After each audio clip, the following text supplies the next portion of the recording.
what I want to lead with is saying that Miney already said it in chat. This is obviously a big project. It's led by Portal. Also, lol, I like the all caps in here. Ignore my caps lock being on. It's led by Portal, of course, and a lot of people have contributed in one way or another. Mine said over 25 people. So yeah, very, very big project. And I guess Jinx already said it as well. The first thing is the beautiful thumbnail, I think by none other than Jinx. Pretty dope. Wait, what is he holding in his hand though? I need to investigate. Oh, it's his wand. I guess I could have figured that out, to be fair. Is not Jägermeister, not quite. So that's already a good start. I like it a lot, actually. It's pretty cool. Oh, it's a snap wand. Oh, that makes so much sense.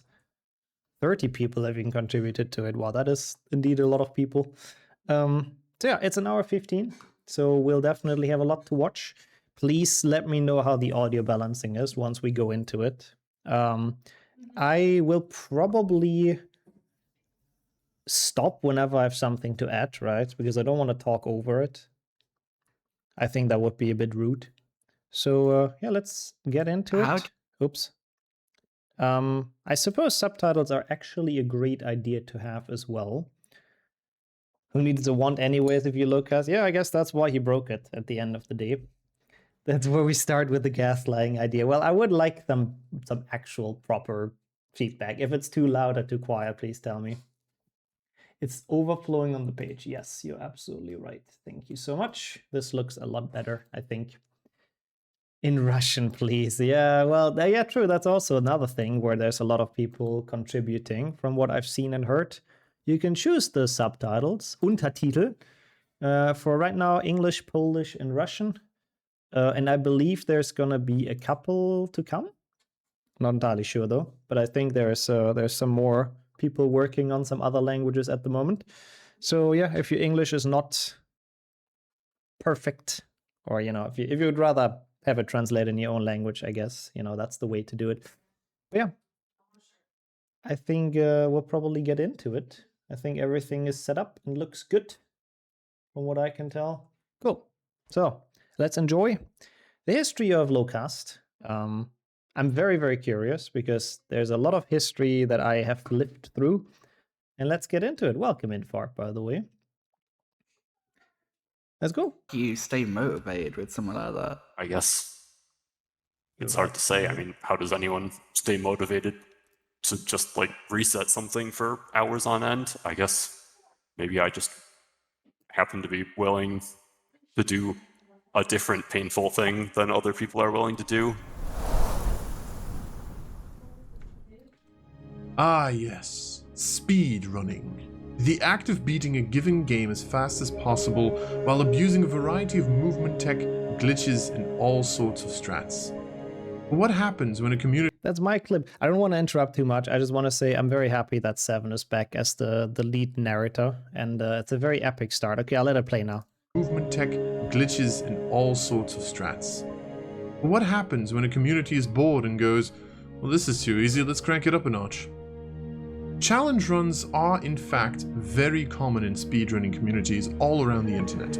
You hear echoes of blindfolded runs, no-hit challenges, finish the game without jumping, low percent, and whatnot. It's these kinds of runs that can offer a unique and fresh perspective on a game, which many times can result in the discovery of new tech for the main categories, setups, and even future challenges. Some of these runs can feel like a puzzle. How do I beat this level without jumping? What audio cue should I listen to in order to beat this level blindfolded? And how do I finish this boss fight without getting hit? I love the choice of speedrunners in this, by the way. That's very cool. I didn't know there's more than just HP runners in this, but for an intro, that's pretty awesome. And I'm happy that my clip's in there as well. That's a very epic intro. I do agree. The Harry Potter speedrunning community has a wide variety of categories and speedruns under its belt. However, when it comes to challenge runs, there's two that particularly stand out: Jumpless and Lowcast. Today, we're going to be focusing on the latter, which has very likely become one of the most infamous and difficult puzzles the community's had to solve. a puzzle which runners are still attempting to actively solve to this day. Hey everybody, I'm Seven, and today we'll be going through the history of Lowcast, the hardest Harry Potter speedrun. I think undoubtedly true. I have to say, I know like roughly who's edited, but I don't know who edited what. And man, that is a nice intro. I have to say that is very nicely done. That's a very professional editing. You know, it looks good. It looks very smooth, I have to say. So that's pretty cool. And yeah, I mean, Seven's voice is the perfect narrator for stuff like this, 100%. Yeah, we'll check it in the end as well. And you, Harvey, no, we've just started. It's actually perfect. It's actually perfect. So welcome in, of course.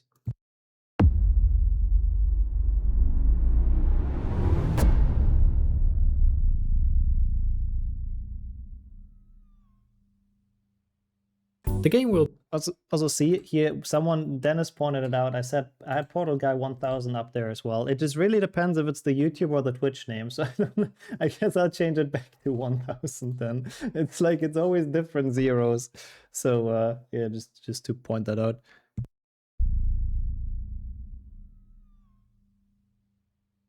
The game we'll be looking at is Harry Potter and the Chamber of Secrets for the PC.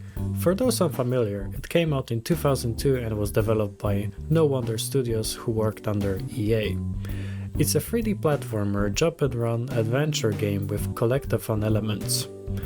The game follows the events of the second story in the Harry Potter series. As you can imagine, a game like this has a pretty active speedrunning community, taking the world record for any percent just over half an hour since the game's initial launch in 2002. But that's a story for another day. The runners abuse a variety of glitches, most iconic of which is brightness boosting. Every time Harry grabs a ledge and you proceed to change the brightness, he gets boosted in the air. But speedrunners have found a way to make this even faster by something called reloading, which is binding a hotkey to the shortcut of the game. When you press it while in game, this triggers a loading screen to appear, which can be used to unpause the game while you're still in the menu, allowing you to mash the brightness bar, essentially allowing Harry to fly through the air. Other tricks include wall walks, clips, leg jumps, duping healing potions, and so on. By the end of 2016, it was one of the oldest active runners in the community, Tether, who entertained the idea of finishing the game without using the Spongify spell. You know, the one that bounces you in the air. It was discovered. So I gotta say, this is interesting for me as well, because obviously the quick introduction into HP speedrunning, most of you guys probably know, but it's obviously good to do in a video like this. I have to admit, I have zero memories on how this category came to be, on how we had Lowcast all of a sudden. I remember Jumpless pretty well, how that came to be. Lowcast, I have to admit, not so much. So I'm very curious as well what we're going to learn now. The highest dress Spongify carpet ever existed. Yeah, people usually play on low, so we're not used to those things. No, I think oldest as in one of the people that has been the longest in the community is the point. I don't think they're throwing shades at Tether's age. Wait, why is this slightly out of here? Ah, perfect. The Spongify spell. You know, the one that bounces you in the air. It was discovered that you can skip one mandatory Spongify tile in the forest level by dropping down into a wall walk on the street. For the next one, Tether found a way to do it with one of the gnomes you can carry from earlier. You can cast on it and jump across. There are a couple of ways to skip the Spongify at the beginning of Chamber 1. You could collect 10 bronze wizard cards, which grants you a health increase, making it enough to drop down. Alternatively, Tether found this incredibly difficult backwards boost. By boosting really early into ledge grab animation, you get boosted backwards. Curry Bro X has also found a method to survive the fall down with the fire crab.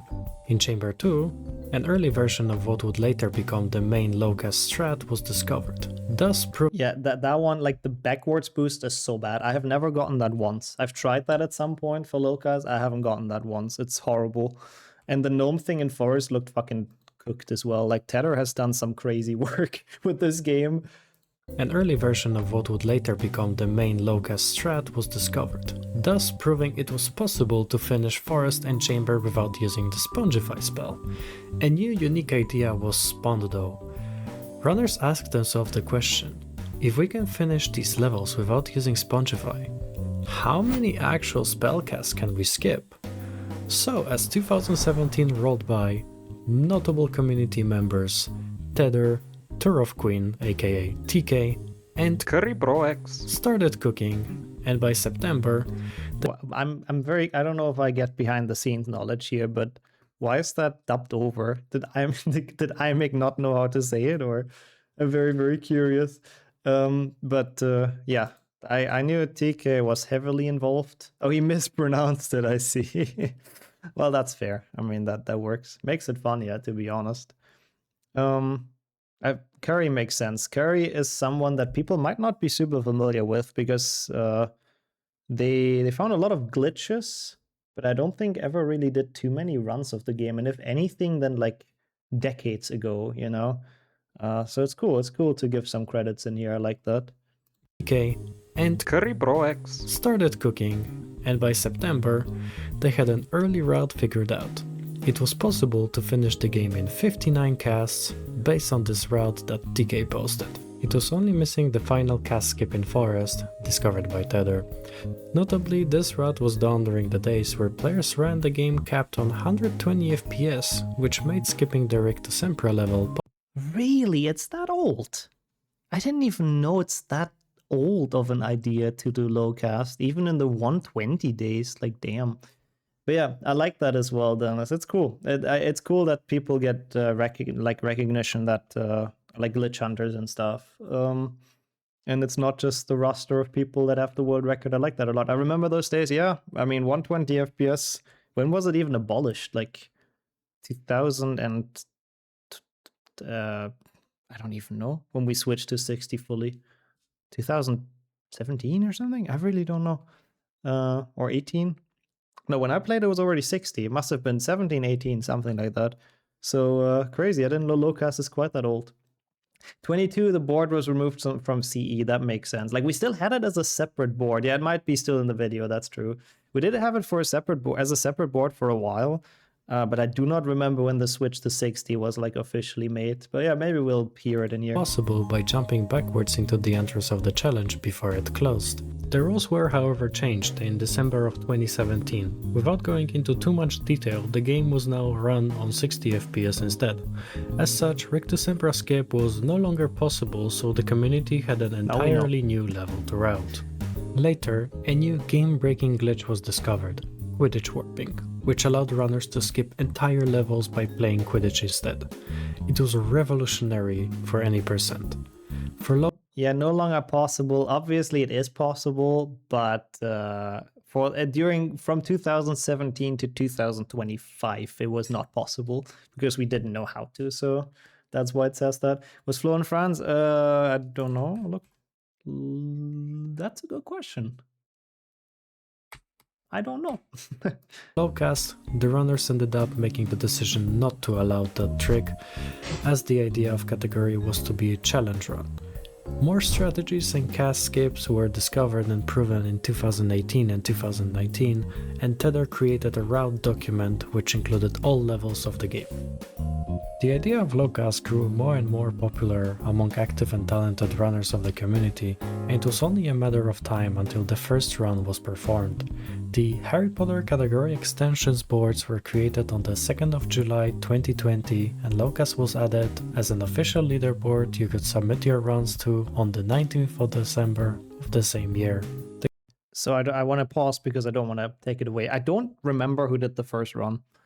I would put my money on TK, but I genuinely do not know. So I'm happy that we will find that out now, or I will find it out again because I just forgot because I'm old. The goal of the category was to finish the game as fast as possible in as few casts as possible, and competition was handled the same way. The number of the casts took a priority. For example, if two runners had the same number of casts, then it would be looked at who finished the game faster, and their times would be compared. Initially, the leaderboard was saved in a Google Doc. However, on the 31st of January 2022, the community changed the submission method. The numbers of casts were submitted as hours, the hours of the run were submitted as minutes, the minutes as seconds, and the seconds as milliseconds multiplied by 10. Avram performed his run on the 21st of December 2020 on... Aha. So I guess that's the first official world record. I have to say, once more, I really like the editing already. It's very nice to follow. It's very nicely visualized. And as someone who, well, does this kind of editing for his intros, like obviously not in the same scope. My intros are like 1.5 minutes long max. But I sometimes I just show myself my face, but I know how much work that is. Like it's every little edit, it takes so much longer than you would think. So it's pretty cool. I shouldn't go to Vegas. No, I put my money on the wrong person. I did not know it was Millen, and I didn't remember the spreadsheet either. That was like so long ago. And yo, James, how are you? Welcome. We're watching the Portal documentary. Yeah, Avram is like, I guess he's always in there. If it's Chungus or Lowcast, he did a lot when he was active. It's just a shame he's just not really around much anymore. I mean, he's still in chat sometimes, but he doesn't really run anything, sadly, anymore. Only 2 days after the leaderboard was created.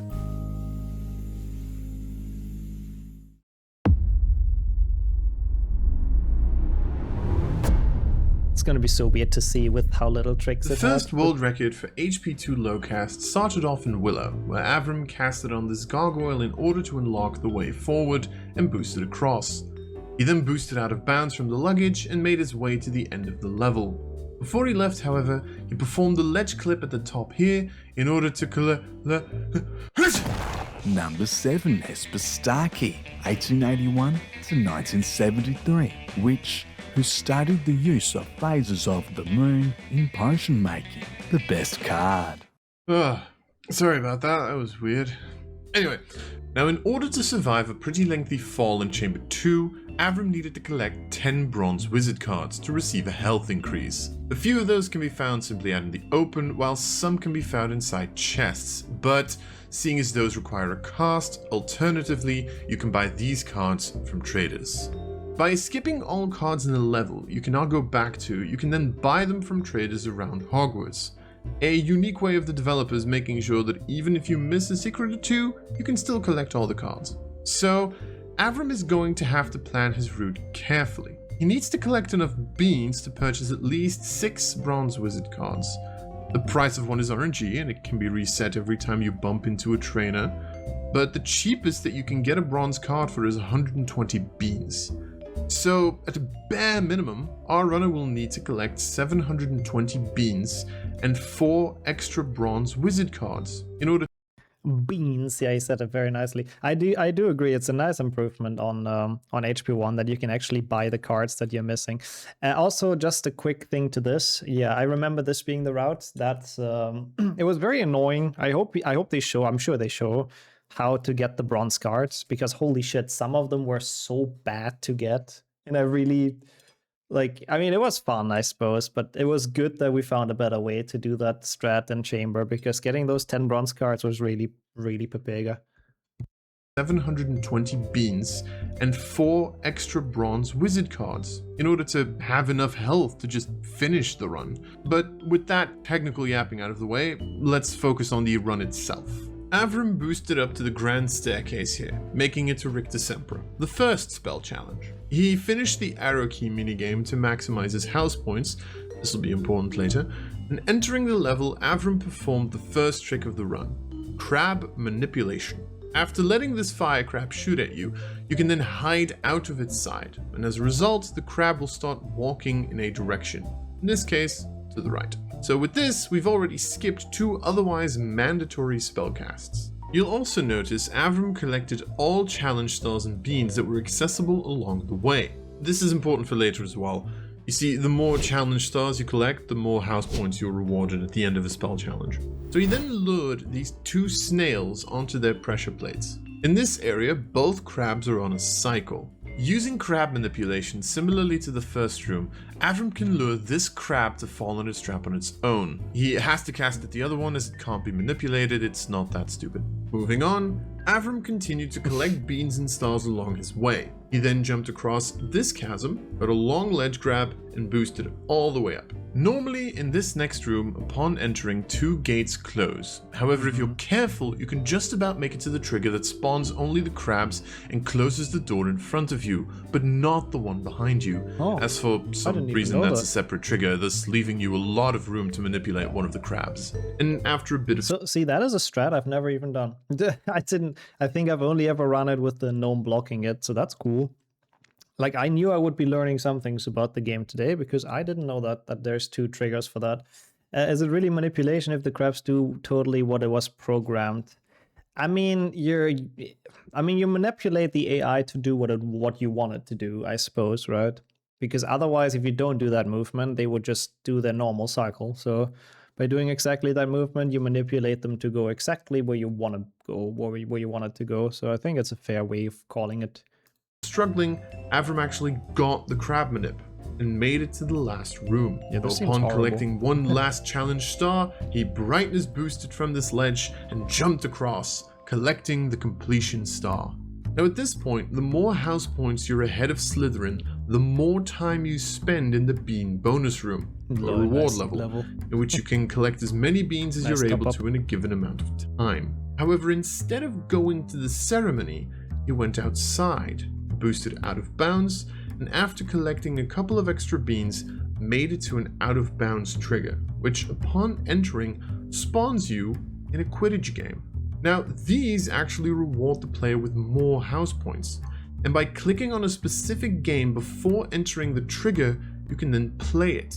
This allows you to complete all 6 Quidditch matches before you've even learned how to play Quidditch in this game.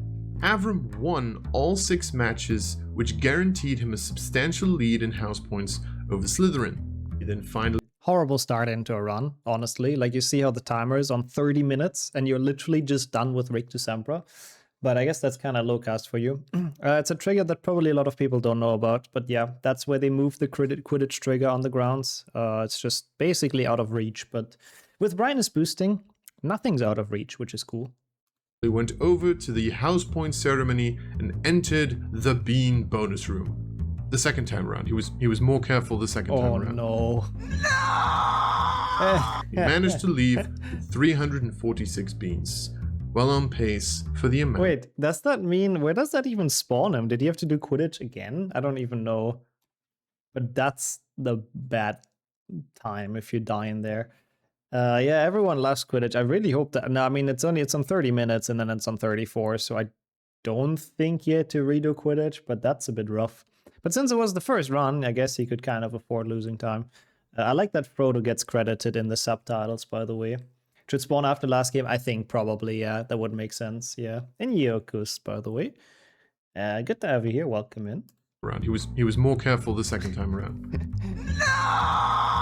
Thank you, Frodo. Managed to leave with 346 beans, yeah. well on pace for the amount he needed. Now, before actually going to Quidditch practice, Avram purchased a Wiggentree bark from a trader as he was going to need to duplicate a couple of potions later down the line. Avram casts it on the chest with the ingredients and makes his first potion.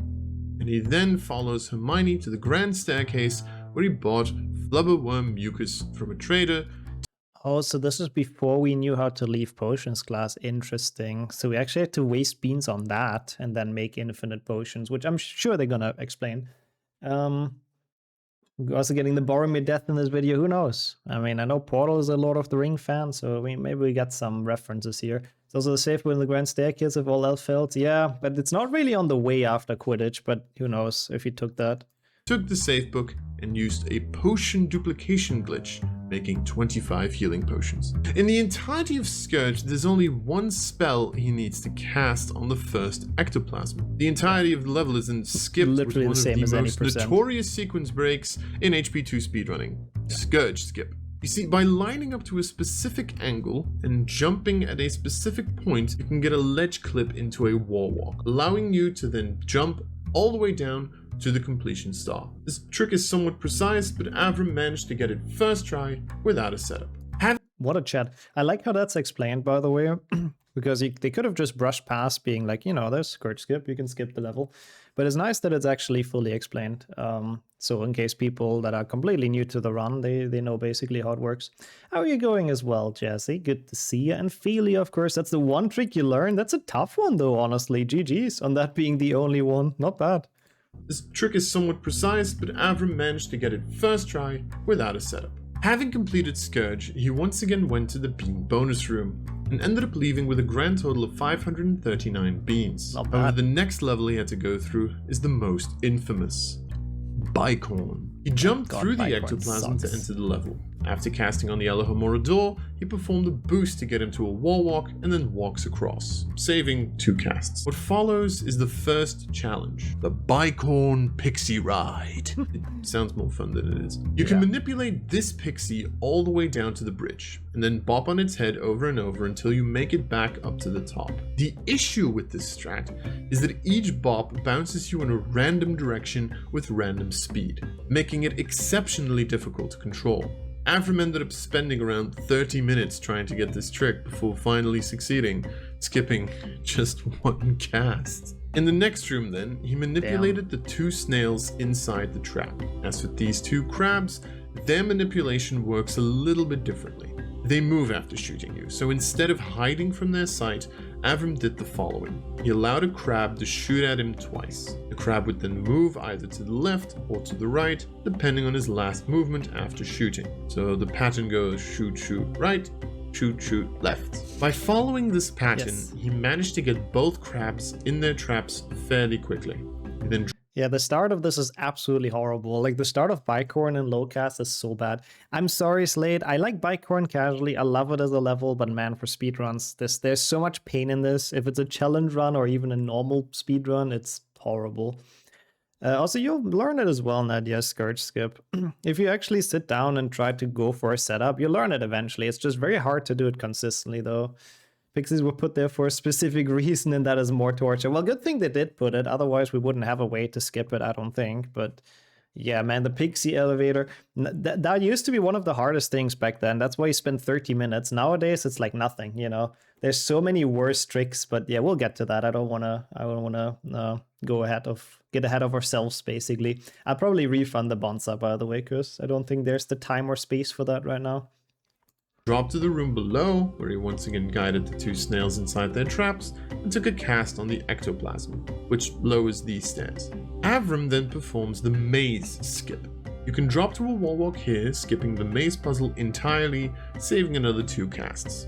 The rest of this level will look fairly similar actually to how it looks in any percent. He opens the door with the button, performs wheel skip, takes a cast on the Alohomora door, boosts all the way up, collects all beans along the way, casts on the final Alohomora door, and finally he leaves the level. After Bicorn, you have to duel Malfoy. By pausing the game after casting Expelliarmus, the game stores its animation and thinks you're still casting the spell. So any spell Malfoy fires at you will be automatically reflected back at him. This luckily counts as only 1 spell cast, as you only press the key for casting the spell once. Now, what follows after this little detour is the Defindo challenge, one of the largest areas in the game. I have to say, it's very cool how everything's explained. I said it earlier with Scourge Skip. This could honestly serve as a sort of like a tech tutorial for any percent as well, because like all the tricks and glitches are very much explained. And for people that have always seen like any percent warpless whatever runs and have been wondering like, how does this work? And I've been too afraid to ask, of course. This is a very, very good recap. It's nice to do that on the first Lowcast run because it's probably the closest it gets to any percent before it gets absolutely crazy. Yeah, I think especially if you're not someone who's running the games exactly, it's definitely very interesting to learn those things. So it's pretty cool. Now, with some very carefully planned boosts out of bounds, Avram collects all of the stars and beans he possibly could without casting any spells. That sounds horrible. It's actually quite a visually impressive and clever route. I've never done that. Making it all the way back to the beginning of the level, he then drops down and performs what is known as a snail skip. There's a trigger right there that spawns a snail once you hit it and blocks your way forward. With a precise boost off of a medium ledge grab, you can boost over the trigger, just barely skipping it and moving forward. Avram managed to perform the boost without any issues. And then these last two snails you can simply lure close to the trap and then bump into them. Bumping into a snail changes the direction in which it's going, which makes it fairly easy to get them both in without casting. And that already gets us to the end of the level. The next level is Boomslang. He boosted out of bounds from this corner and proceeded to collect all available beans he could. Oh my god, all the Avram beans actually farming. left the next bean bonus room with a grand total of 895 beans. Nice. Going to the grand staircase, Avram brewed 3 more potions for safety, and he then boosts at the grand staircase, skipping 2 minutes of otherwise unskippable cutscenes. The next adventure, the developers aptly named Goyle, as you follow Goyle to the gardens to collect a... Isn't it called...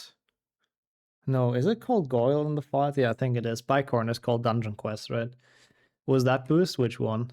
staircase. After 2 minutes, brewed 3 more This potions one? for Isn't that just safety, a normal one? and he then boosts at the grand staircase, He just skipping 2 preloaded. minutes of other Like he potions for basically safety, he jumps, gets the menu up, and then presses reload, and and he then boosts. boosts at the grand staircase, skipping 2 Boomslang, minutes of otherwise has already unskippable happened in this. cutscenes.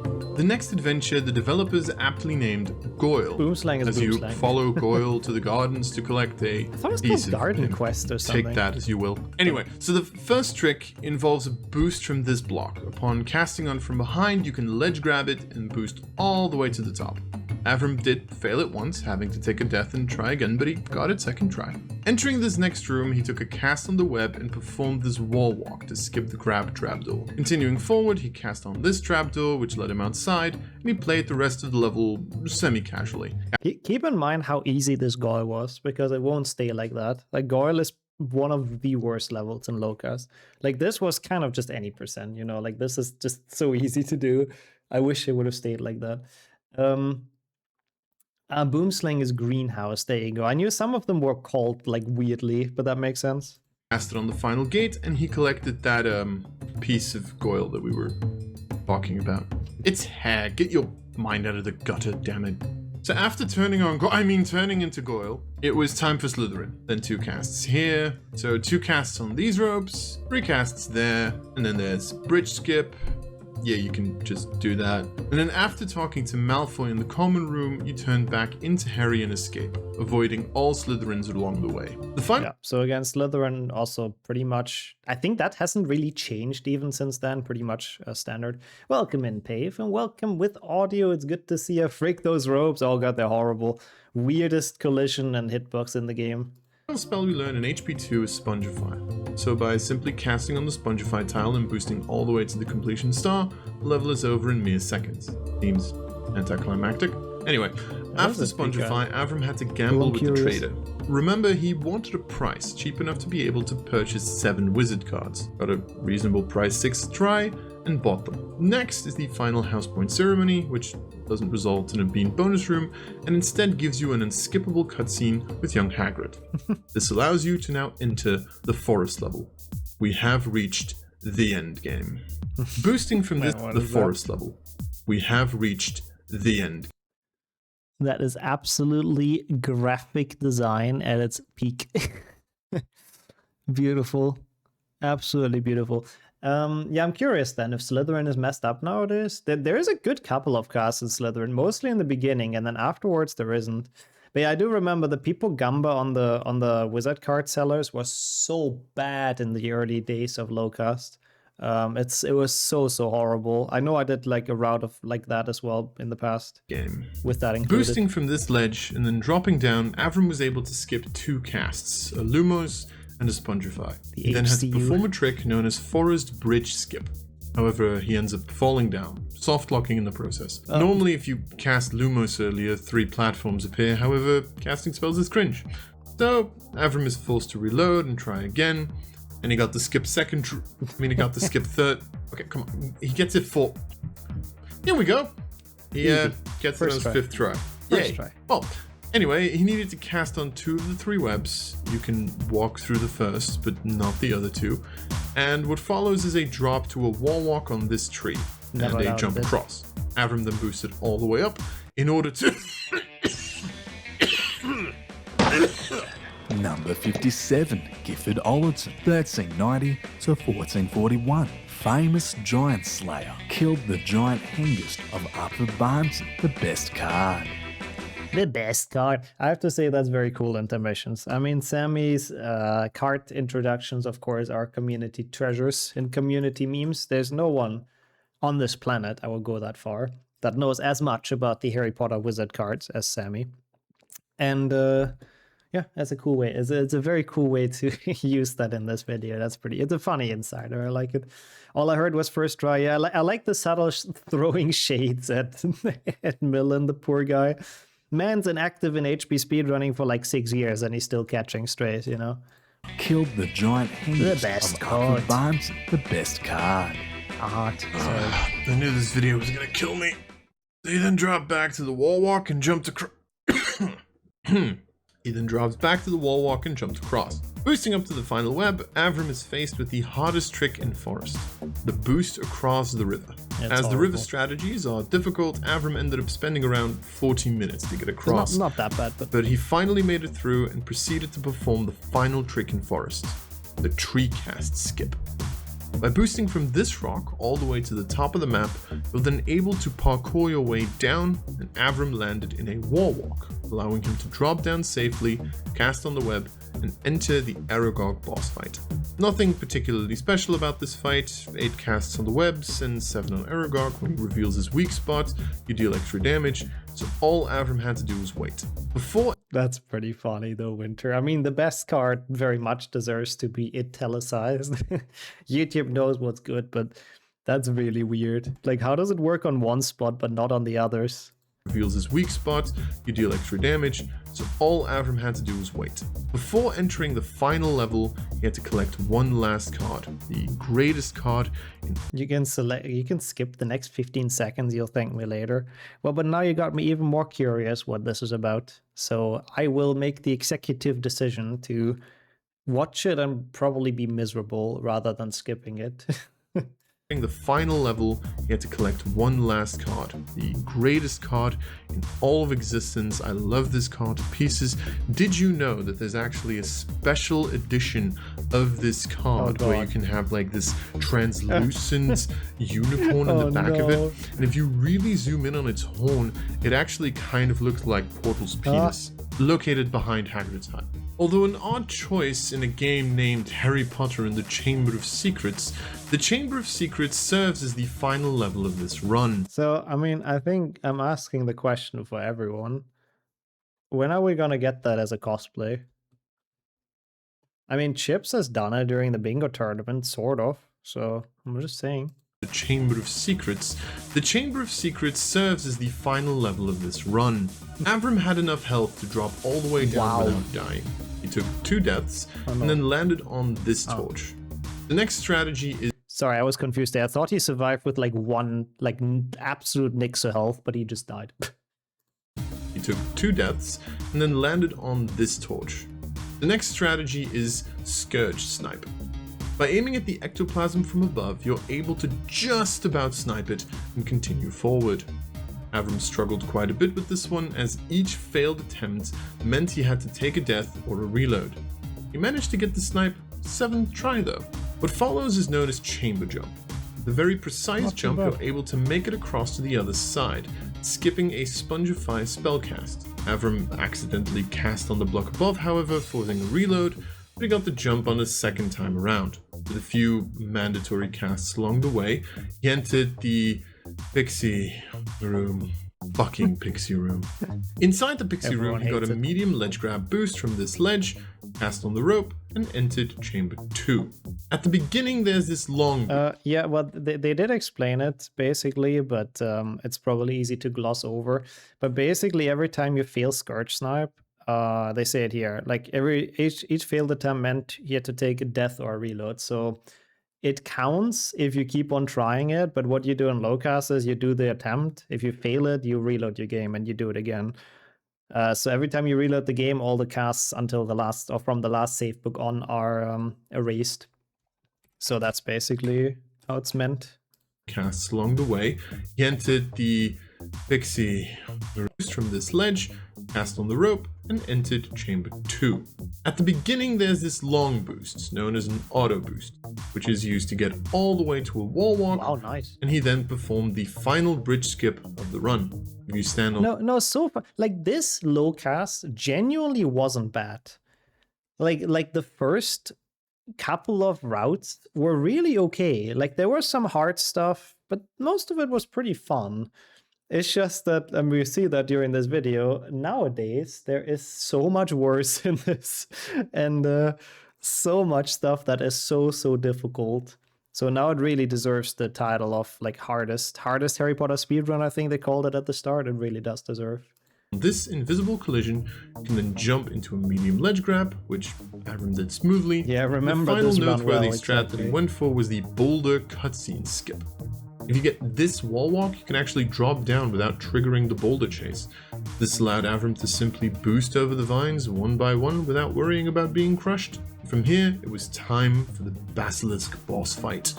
I like the strats I'm seeing in chat though, yeah. Debug mode is obviously very OP for Lowcast, and totally, like every HP category totally allows debug mode, as we all know. So yeah, I don't know how we were that stupid. Why didn't we just warp to the credits? Why is he doing this for 2.5 hours? What the fuck, Mullen? Harder than HP1 Lowcast? That's actually a good point. I guess it's the hardest HP2 speedrun. I don't remember what it said at the start, but it deserves, it's difficult. So I think it deserves its title. Like one Lowcast I think is worse, I do agree. About being crushed. From here, it was time for the Basilisk boss fight. He closed it out with a beautiful 2-cycle fight. And remember, in the Basilisk fight, you don't actually cast, seeing as you're fighting with a sword.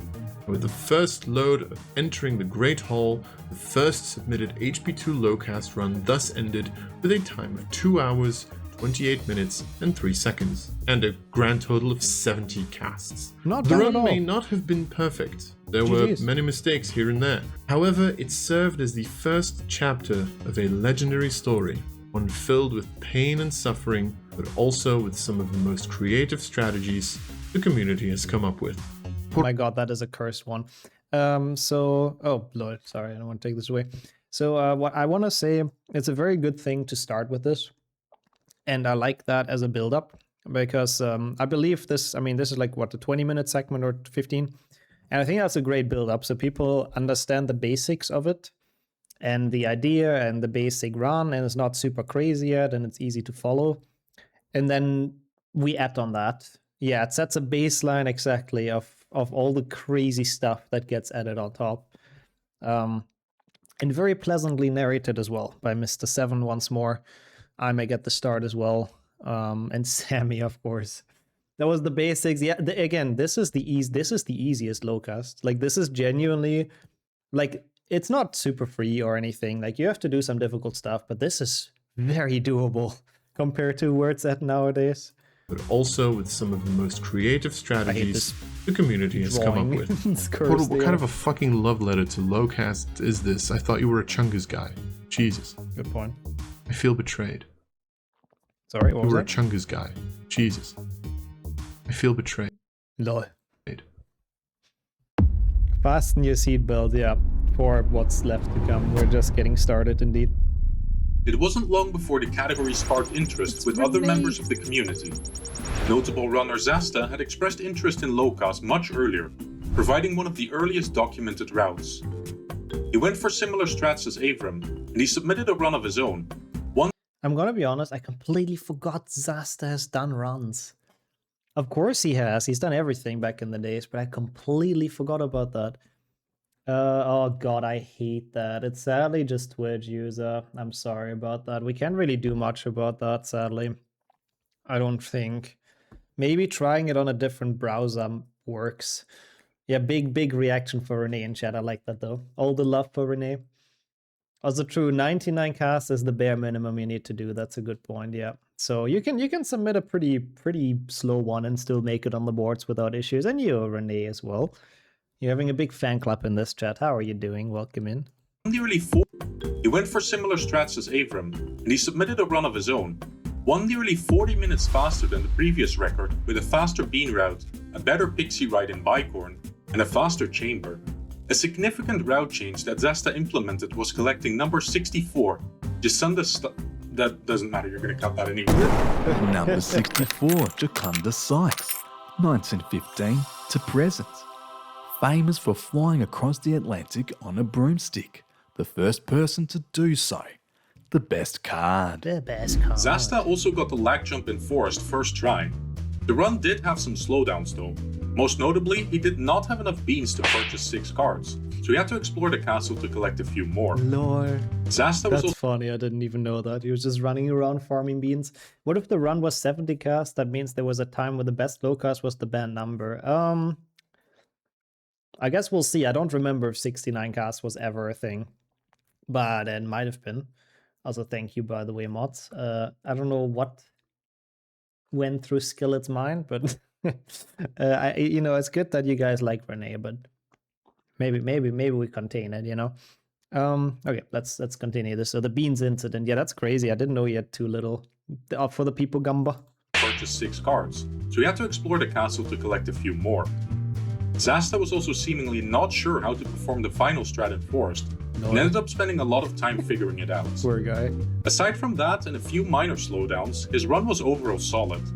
The final time was 70 casts in 148.50. So much Naturally, faster. Avram knew he could do better, and he responded. On the 2nd of January 2021, he submitted a run with 2 extra cast skips. Oh. It was finally time to implement gnome strategies. The first thing he did was, he cast on this gnome in Rick Decembra and brought him along for the ride. Welcome in, yay. Oh god, this is where the fun begins, by the way. Gnomes are so important in this category, it's horrible. Yeah, 148 is fast, like what the hell. How are you though? Welcome to watching this documentary. Hope you're doing alright. Good to First have you thing here. he did was, he cast on this gnome in Rick Decembra gnomes. and brought him along for the Lowcast. ride. Despair. Avram was careful not to let it wake up again, and successfully got it past the room with the crabs, the puzzle room, and all the way to the chasm. He struggled quite a bit on this one, as getting the gnome on top is difficult, though he did eventually get it. With a very precise gnome throw, you can block the moving door in the room with the 2 crabs before it's all the way down, allowing you to fit through. This is a difficult trick though, as you need to be careful not to trigger the doors early, and the angle and timing are tight. There's invisible collision in the room that the gnome can land on. Avram got the trick on the 4th try. This successfully saved 1 cast. Horrible. Welcome in, music as well. How are you doing today? Oh, we had a great day and a great weekend. Welcome to some, reactions, I guess, of a great documentary. This trick sucks. Like, it's really horrible. Renee is not lying. Yeah, the gunshot SFX is really good. What will be if you can skip 1 cast in 100 hours? You're still faster. Like, if you have a run that's 70 casts and 2 hours long, that one is worse than a run that's 69 casts and 200 hours long. So casts are the #1 metric. Even though if it actually takes 100 hours, I don't know how we would do it on speedrun.com. It would be kind of difficult. But yeah. No, the music is a person in chat for it, lol. Yeah, it's good to have you, the music. Hope you're doing well. On the 4th But yeah, try, Renee never lies. this It is a tough successfully trick. saved 1 cast. The other was found in Bygor. By luring the gnome next to God. these stairs, I it hate can this. trip on them. Avram could then pick the gnome up and throw it onto an invisible collision next to the stairs. With a precise jump, you could then go on top of the gnome and then on top of the stairs. This trick is only possible because this is one of the only gnomes in the game that you can stand on. Avram took around 14 minutes to get it, as the So gnome bad. can clip you out of bounds during the attempts, killing you in the process. The jump on top of the gnome isn't necessarily easy either. He eventually prevailed and finished the 3rd ever Lowcast world record, clocking in at 68 casts in 2:29:35. Well, see, Mayor, there you have your answer. 69 was never the world record. That's a bit sad. 70 down to 68. It sounds good though, Renee. What do you mean? It's totally decent. It's hard to compare to 7, but it sounds totally okay. I don't know what you're talking about. Not the band number. Oh god, I hope we don't get 67. That's true. No nice world record. Nope. Many slowdowns along the way, deaths while attempting to pick up the grounds card, an overall slower bean route than Zasta's, and failing some of the hard stuff.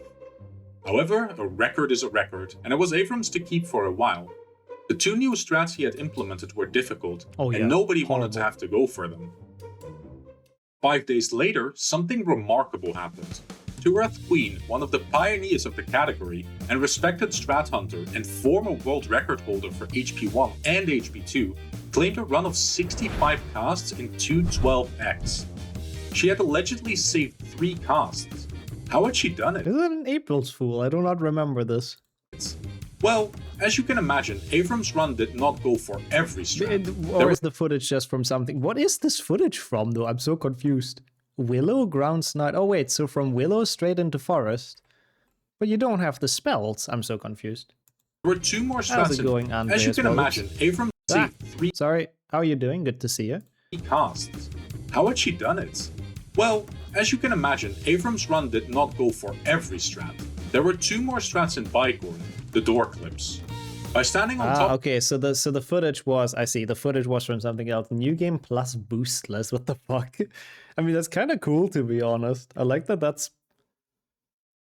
How is... Oh yeah, wait, no. Oh yeah, no, I guess that makes sense that that's possible. That's a cool run. I've never seen or done that. But yeah, more time for more gnomes. Yay. Strat. There were 2 more strats in Bicorn, the door clips. By standing on top of a gnome in front of the 2 Alhomora doors at the end, you can get clipped through the door. This trick was incredibly inconsistent at the time, and it was already in the level that had the pixie ride and the gnome staircase ectoplasm skip. Oh, I hate those Clipping doors. through the doors was seemingly RNG, and often took a lot of time. Having to perform these clips along with the pixie ride and the ectoplasm stairs clip easily made Bicorn a really tough level to complete. Unfortunately, TK's run was never submitted, and very little is known about the specifics. Even still, a 212x with the Bicorn door clips in mind is an incredible time, and was very likely legitimate. TK had also likely implemented a known optimization to Abrams' run. You can knock out the first gnome in Rictus Sempra without having to cast on it. Oh, that's interesting. I forgot that Merlin casted on it. That makes sense. Yeah, this is the crazy strats, the glut strats. Could gnome be used for early chamber? Sadly, no. Like the thing is that that those are the you need to be able to stand on the gnomes, and most of the gnomes hats in this game you cannot stand on. So if I don't know whose gameplay this is, he or she, I don't know where this is from. If they would jump onto the gnome, here they would just bounce around. Instead of like actually standing on it, and you have to stand on the gnome in order to be pushed through things. So that's why that's only possible in Bicorn, as far as we know for now, because everywhere else you just bounce off the gnome. Those gnomes are weirdly built different, like quite literally the ones in Bicorn. Welcome in as well, Shan. How are you doing? Long time no talk. About new things so I can make a home gym. Oh yeah, you told me on the balcony, right? Damn, I would love to see a picture when it's done, Andre. Really, really curious. If only you could stand on the gnome and slither in, you could gnome fly to the exit. Yeah, that would be sick. But no, I'm doing well. Dwelling a lot of nostalgia, I have to say, with this, because this is like very close to where I started running Lowcast now. I think I should hopefully soon come into the picture, I believe, because this is the run I remember a bit better. But yeah, let's watch further. You can knock out the first gnome in Rictus Sempra without having to cast on it. Like I remember having to do this you lure well. it to its hole and then stand on one of the edges. The gnome would eventually trip on one of the small slopes on the sides of its hole. These 3 strategies combined would save a grand total of 3 casts. With 3 casts practically free for the taking, and with TK having performed the run recently, surely someone would try again soon. Right? No. Well, days and weeks started passing by, eventually months. Abrams' run stood on top, and he did not want to run it again. He already had the record, nobody was challenging it, and going for the hard stuff was just not fun. No. Even though the category got 3 quick records during its first month, they were followed by months of silence. And then, there was Nixo. Well, I'm getting an entire chapter. That's probably overplaying my impact on this category a bit. But yeah, I told you, this is like roughly when I remembered starting with this. There was not too much going on with it. And I don't even remember why I did a run. I think I just wanted to... get onto the leaderboard, probably. Get the top 10, I don't know. It's very epic. I'm honored.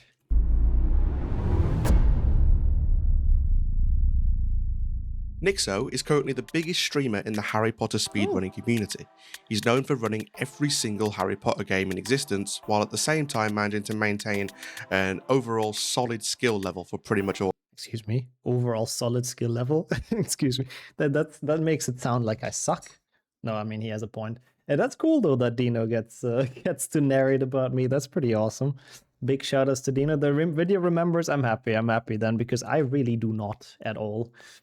Also, that sounds cool, Andre. Have fun. Good luck. I love D&D. It's haven't played it too much, but it's pretty sick. Was that Harry Obby? Of course. Harry Obby is my jam. While at the same time managing to maintain an overall solid skill level for pretty much all of them. He often engages in different activities within this community, like GeoGuessr, chess tournaments, he hosts speedrunning tournaments, marbles, and so on. One of these activities, however, particularly stands out as unique, and is likely the most popular. Through channel points, viewers have the ability to request a variety of runs. This includes all kinds of runs, from full game serious leaderboard runs to meme runs, where the viewers get to make up their own rules. Really, the only limitation here is your imagination, and whether or not Nixo would be willing to go through with whatever rules you may think. Oh my god, this shit. I do like the selection of clips. I think that must have taken a good while. A lot of those runs I genuinely don't even remember myself. Also, yeah, it has been a while indeed since we've done GeoGuessr and stuff, yeah.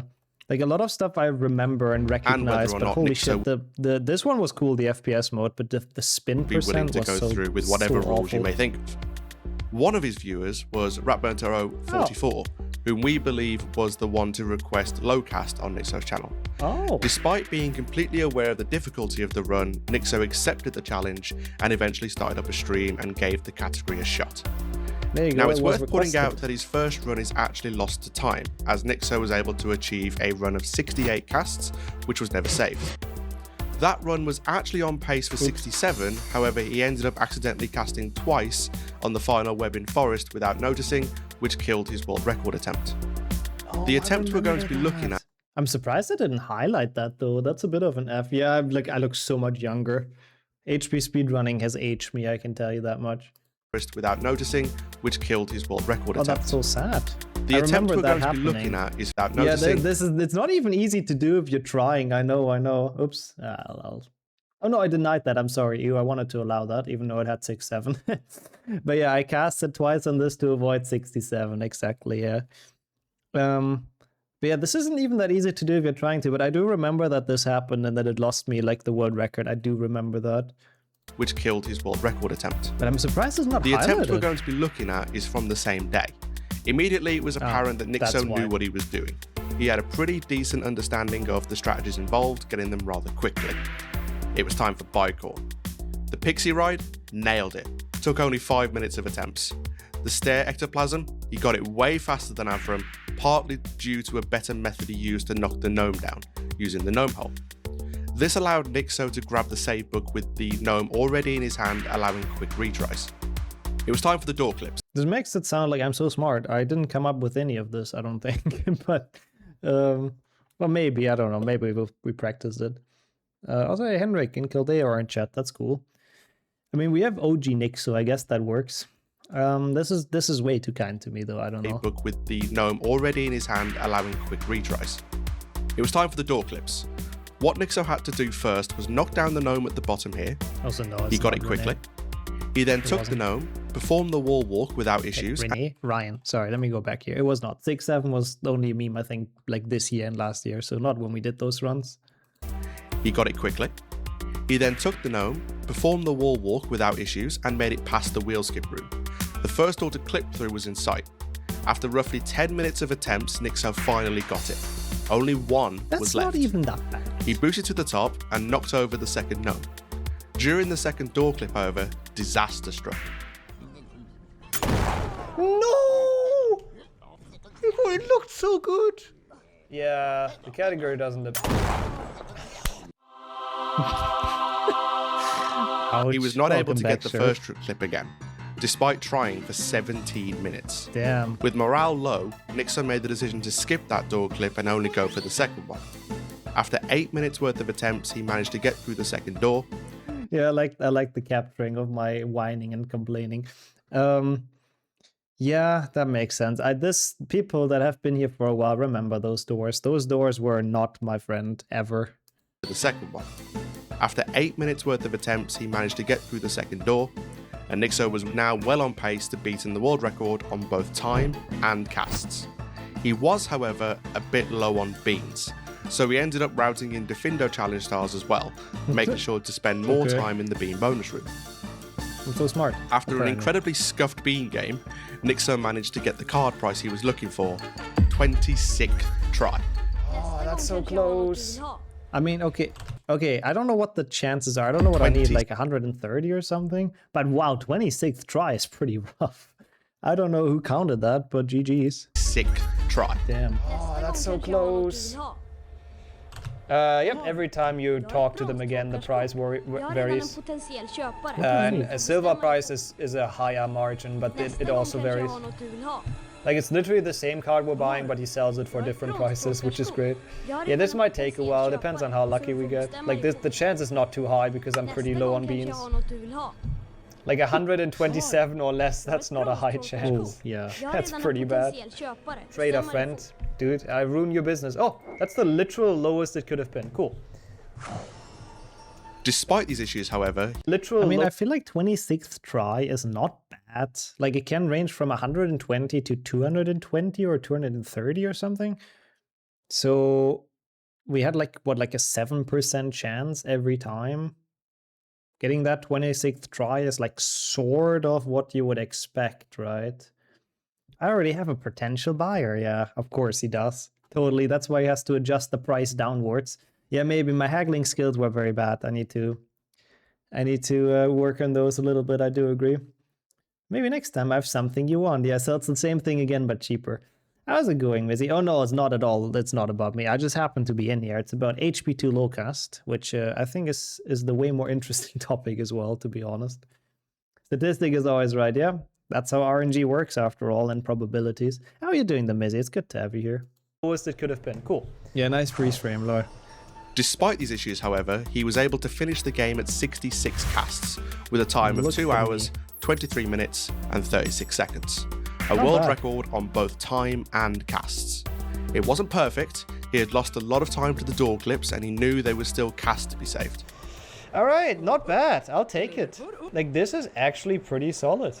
223, I mean, the time is not great, but 66 casts is okay. So surely enough, 2 weeks later, he returned for the 65. This time, he was determined. I don't even no know longer how long it took, he would get both door clips in a run. Of course. The start of the run was a bit... But what is that sub goal, by the way? HP 5 on the Wii. It's horrible. How long it took, he would get both door clips in a run. The start of the run was a bit more or less the same. That's gonna be fine though, right? What? Can you just walk away? Dick. You fucking stupid crap.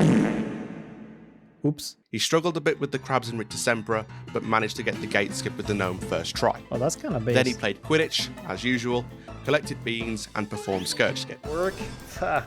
What? I swear I wanted to press that, but I guess I didn't press it hard enough. I was just stroking my button, apparently. Okay, that was not a fake.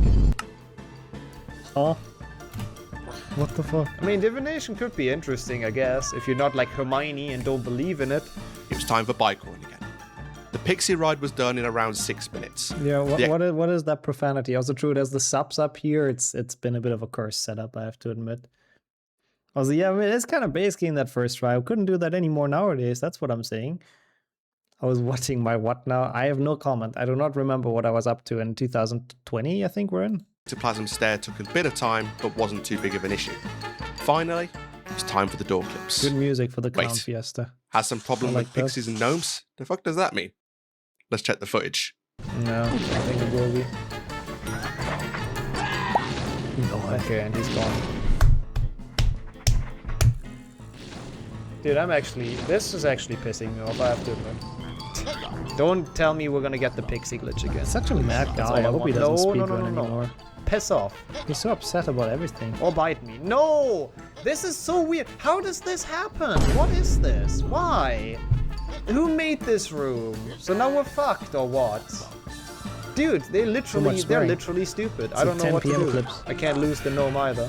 Okay, he either kills me here or we make it. Oh, I could have made it there. Right, Henry? You would never.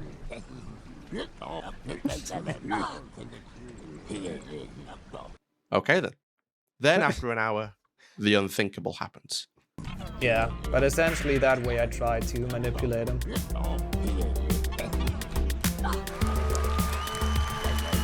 I hate everything. 1.5 hours for this shit. Oh, I still swear a lot, to be fair. If I get upset, I still swear a lot. If I'm in a good mood, I censor swear words, but I would still swear like this nowadays. Absolutely 100%. I like the confetti though, that wasn't necessary, just for me. To manipulate him. Also, it may be German shirt. Maybe. Do you remember this? I hate everything. I've done a lot of 1.5 hours days. for this shit. I really did. 1.5. Don't count. The first recorded run to get both door clips. A historical feat. At this point, it did not matter how long the run would take, Nixo would be getting a world record. Even still, he had lost a lot of time to the door clips, but was overall satisfied with his accomplishment, stating, however, Wait, I guess I have to read this out myself. Huh? Finally got the 65 casts. He was close to giving up after spending 1 hour 15 minutes on clipping through the doors. Awful strat and ultimately an awful time, but I'm finally free of this category. It totally was. Yeah, that's when I had my gift subs like literally everywhere. Shout out to Ben, by the way. Thank you so much for the gift sub back in 2020. It was kind of a horrible position. A world record. Even still, he had lost a lot of time to the door clips, but was overall satisfied. Oh yeah, the background music, it's incredibly smooth. It works very much perfectly for this. So that's Sonya's song. That's kind of sick. What the fuck? I have to admit I wasn't even, like, it just blends in so perfectly into all of this, so I wasn't even thinking about that, but that's pretty dope. He lied, it was 1:15, huh? That's really cool, honestly, I have to say. A world record. It is such a Even jam still, in the he had lost a lot of time to the door clips, but I have to say though, like, all jokes aside, like, this is a bigger tribute than I deserve, but it's very funly cut. Like, like, this is, I don't remember those days, obviously, because I'm old. But it's very fun the way it's cut together, and picked out the highlights and used some clips and all of that. No, that's not the old cam. That's the same I have nowadays. What do you mean? It's just bad lighting. I'm just a noob, okay? I didn't know how lighting works back in the days. I probably just had it like this. Something like that. I don't really know. Record. Well, I guess even still, he had lost a lot of time to the door clips, very cool. but was overall satisfied with his accomplishment, stating, I've been enjoying it. However, Nixo knew deep down that he wasn't done. That's the truth. There was one. I'm kind of however, a floating hat. That's true. Nixo with the knew shirt. deep down that he wasn't done. There was one last cast he could save, but where? This is the infamous Gnome Corridor, a strategy found by Heather and proved possible in 2 casts. Gnome Corridor. Did Dino mispronounce it as well? A strategy found by Heather and proved possible in 2 casts by Heather. By far the hardest cast skip in Rig Decembra. What you do is you knock the gnome down, I see. you get it to collect the beat. Sorry. Cast Let's by watch this cursed by shenanigans. far the hardest cast skip in Rig Decembra. What you do is you knock the gnome down, you get it to collect the bean, then position yourself just behind the trigger that opens the trapdoor and the crab areas. That trigger also happens to close the door in front of you. If you throw the gnome across and are lucky enough for him to go close enough to the door, you can precisely cast on the gnome, enter the trigger, and thus block one of the wooden bars and leave the room in only 2 casts, not 3. This strategy, especially bars and leave the room. I just want to quickly point out, I don't know who recorded this footage. Enter the trigger, and it works very well to demonstrate the block trick. one of the wooden bars and But leave if the you room do in this only 2 flipendo casts, to not move 3. the gnome, then you've literally not gained anything. So you kind of have to either wait for him to fall or pick him up. I just thought that's funny. Block one of the wooden bars and leave the room in only 2 casts, not 3. This strategy. The strat discovery clip. Oh, I didn't even. Who made that one though? I'm curious. I didn't even know there's a Strat Discovery clip. It was before I started watching you live. If it was 2022, I think there should have been a little bit before. Oh, Tatter, of course. Yeah, Strat found by Tatter, of course. I should have. That makes a lot of sense. You guys have a point. I like that, by the way, Sherp. You should throw that into all conversations. One of the wooden bars and leave the room in only 2 casts, not 3. This strategy, especially back then, was an RNG nightmare. It would require incredible patience, comparable to the Bicorn door clips. However, if anyone was going to go through with it, it would be Nixo.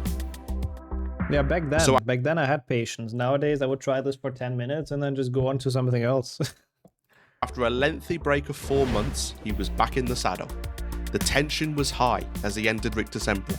He failed again and again and again. What is patience? Exactly. The gnome just kept going the wrong way, the casts weren't enough, and Nixo was losing morale. And then, it happened. We have a run. We continue.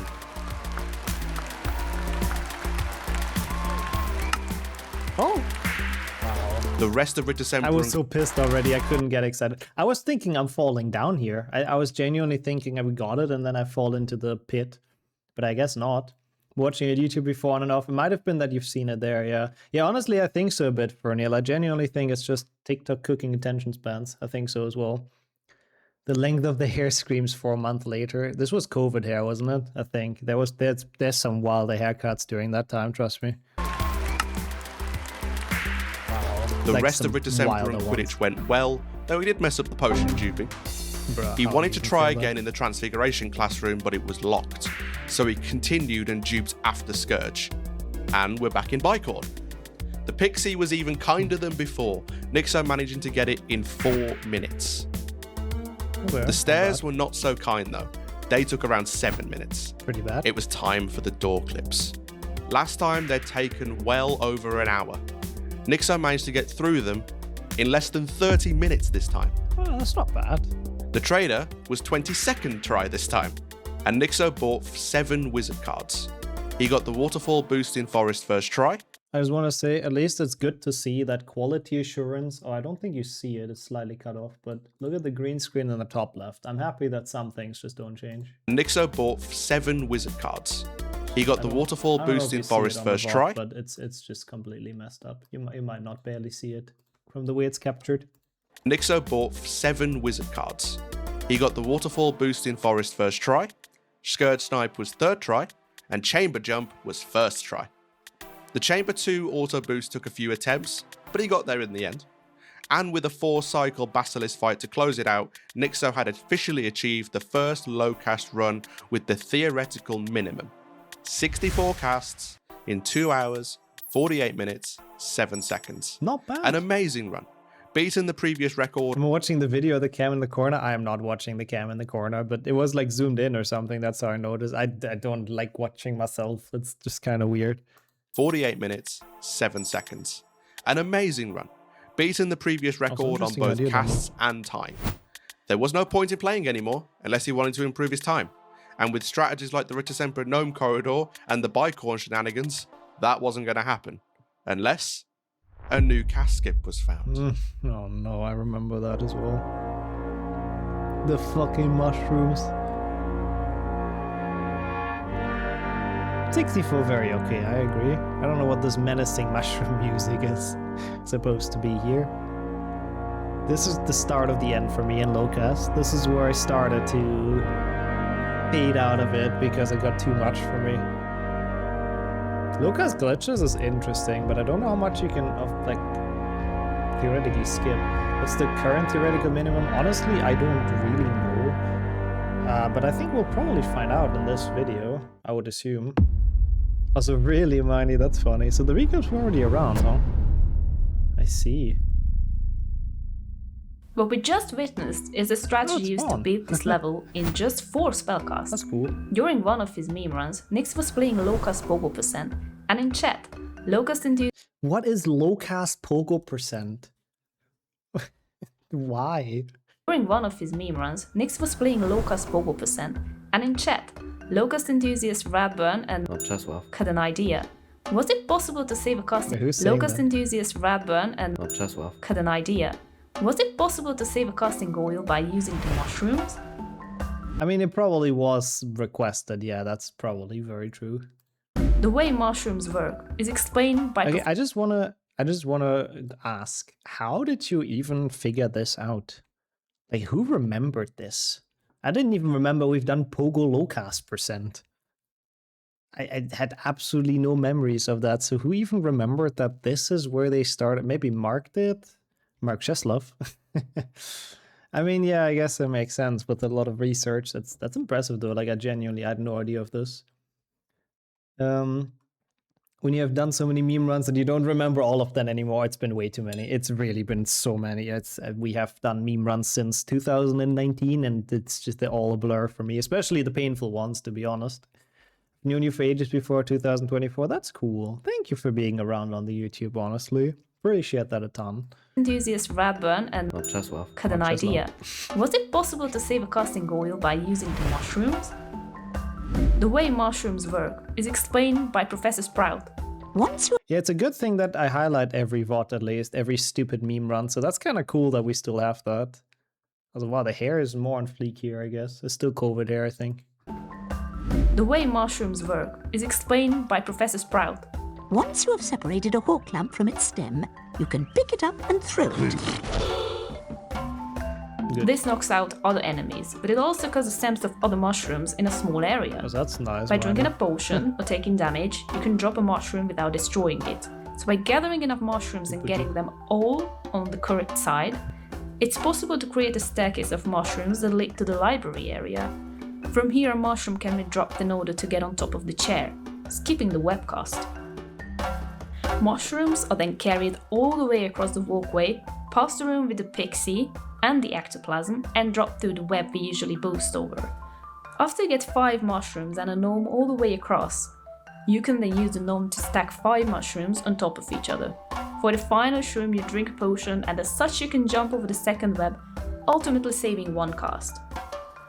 This route is really creative, long and difficult. It was theorized and proven by Mark and Radburn. Mark was the first to perform this mushroom route in an individual. Yeah, it is very good, that's true, that the mushrooms don't despawn. Otherwise, this would not be possible. It is definitely like a crazy strat. So shoutouts to Radburn and Mark Cheslov. Also, sorry for the jump scare there, Sheriff. That's my fault. Lol, Luke, how have you been doing? Also, good to see you around. And yeah, we can, for that pyramid, I'll play it again. Proven by Mark and Radburn. Mark was the first to perform this mushroom route in an individual level setting, officially bringing the theoretical minimum for Lowcast at 63. Okay, so 63 is when I stopped. I'm pretty sure I got 63, and then that's it. That's the lowest I know about. I think I have a faster PB now because I've done some attempts at some point again, but this is the last I can actually remember doing. Oh my god, he's done it. I forgot that he's done it, like, actually valid as an IL, and then submitted it to the Goyle board. That's funny. The level took Mark over an hour to complete, as there's a lot that can go wrong. The save books are few and far apart. It's very easy to lose mushrooms in the ectoplasm area, or to accidentally fall off the walkway to the crab. That's unfortunate. Any major fails like that will result in a devastating reload, forcing to replay a large portion of the level. It wasn't necessarily difficult, but the process was long, tedious, and there was a lot that could go wrong. And this was a trick performed off the Bicorn and the Rick December Gnome corridor. Even still, this slowed the number of required casts, so it was an inevitability that Nix would return. Yeah, I don't know. And so he did. On the 30th of March, he fired up the game again and got to the grind. This was Nixo's 3rd day of doing attempts. Then there was the barrier gnome block. Oh my god, stop walking this direction, I swear to god. Even with that fail, within 18 minutes he was already successfully past it. The gnome gate block was this time 2nd try. Yeah, not bad. Sorry, gnome friend, leaving you behind. Nixo then proceeded to do all 6 Quidditch matches. A new strategy had been implemented in potions by maneuvering precisely through... This is a very cool strat, so I'll play it fully. Wait, why does this say cringe? I will not make my comeback ever in this. No. I mean, I might do another run. Also, mind you, the reason why I always wear black for Lowcast is the fact that most of my wardrobe is indeed black t-shirts and black hoodies. I have upgraded a little bit since I live with Sonia. I have a couple more colorful shirts. But back in 2020, most of my wardrobe was literally just black shirts.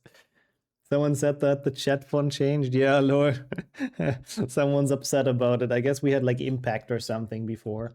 I mean, gray is not necessarily more colorful, but I do have some like actual colored shirts. Leaving you behind. Cringed, that's why I see that. Next, then proceeded to do all 6 Quidditch matches. A new strategy had been implemented in potions. By maneuvering precisely through these triggers, you could leave Snape's classroom and dupe the potions early, thus eliminating the need of purchasing ingredients and saving 125 beans. You, Alex, how does it work? If you make a potion, the ingredients actually fly into the cauldron, and right now they're out of bounds. They're behind the wall, so they fly into the wall, but they don't make it through, I guess. So we don't lose them. This is a very cool way of using that to explain the trick. I like that a lot. That's actually very smart. So you don't even need a voiceover for it. Oh god, Gogga is gonna request something. To be fair, you request some fun fonts. You channel point goal 500k for a Lowcast run. Yeah, 500k subs maybe, you know. That we can go for. But yeah, let's say that's why, Ned. Yeah, because boys fashion sucks. But yeah, this is very weird. Boost sub count, lol. Oh, it's already been requested today. You have to do it tomorrow, sorry.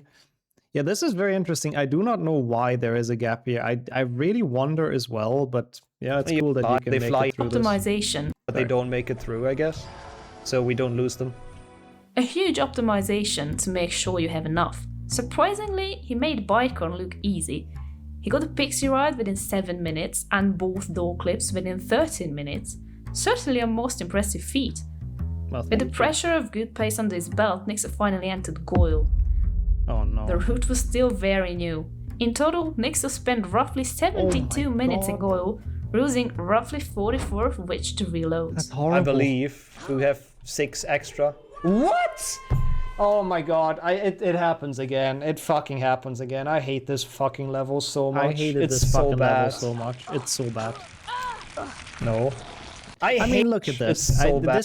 Getting the mushrooms through here is just horrible. I don't know what we had 6 extra of, to be honest. Mushrooms, I think. And also, it might be that the trigger is just the default size. That's true. But like, look at this. Like, what is happening? It fucking happens again. I hate I'm this sorry, fucking but how do I level get so screwed much. over It's like this? so bad. You're ruining a good run, yeah. Like, what is this? I had like no it's control so over bad. that at all. No. I hate this game.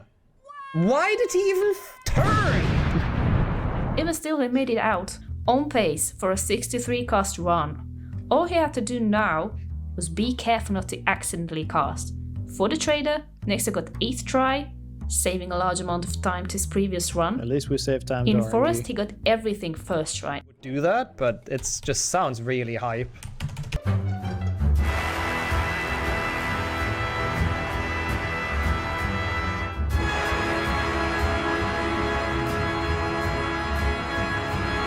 Oh, okay. In Chamber, he got Scourge Snipe first try. This might be a pain, but okay, never mind. And Chamber Jump 5th try. Chuckles. Not that good. Can you look away for like the next 5 minutes? Thank you. That helped. Thank you. Appreciate it.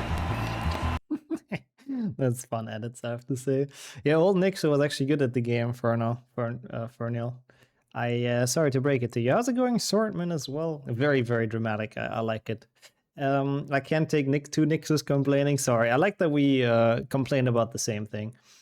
New Nix is still good at the game, yeah, but he's old and grumpy, and that's funny. I do agree with everyone in chat, to be honest. Oh yeah. Fireworks. He hit the auto boost at the beginning of Chamber 2 first try as well, and closed it off with a 3-cycle snake, once again proving that Lowcast, no matter how insanely difficult, would not defeat him. The run clocked in at 63 casts in 3 hours, 17 minutes and 55 seconds. After the perfect Lowcast was achieved, it was only beatable in time, and Nixon was no longer interested in doing so. I probably should. No, the snake does not count. They talked about it earlier. It doesn't count as a cast. Only beatable in time, and Nixon was no longer interested in doing so. I probably should be, right? You're Wolf as well. Yeah, if anyone wants to beat that, feel free to. I won't take it back. I don't think This has been beyond painful. However, he was not the only person doing attempts. I do believe this was my last Lowcast record. Maybe I'm wrong, and we'll find out in this video, but I think this is where my arc ends. And we thankfully give the stage to other people that are better at this game again, so let's go. And you, Clary, as well. I mean, that's just HP speedrunning for you, though. It's always beyond painful, but how are you doing? However, he was not the only person doing attempts.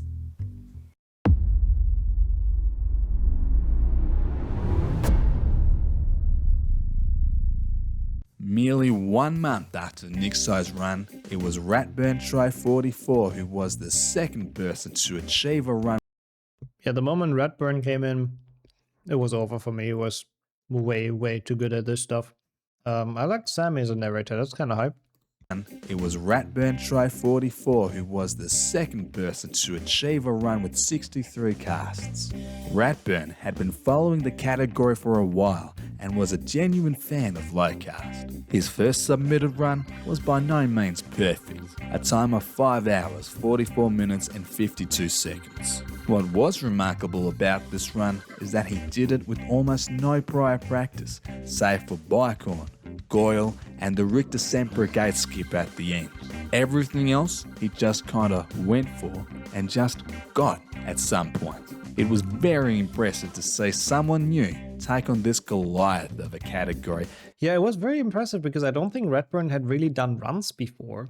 So not only was he new to Lowcast, but he was also new to like HP speedrunning, which means that stuff that's theoretically easy if you've done the run a good couple of times is kind of hard as well if you've not practiced to it. So it's kind of sick. Sammy sounds epic. Oh, I love his narrator voice. It's honestly really perfect. We only have to do one more run to have a top 10. And I can leak you that much. There is a Lowcast run in the queue right now. Probably inspired by this, to be honest. I wouldn't be surprised. So that would be our top 10, I think. And finish it with the minimum casts possible.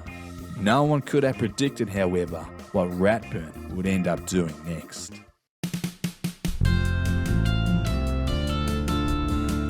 I like that. That's cool.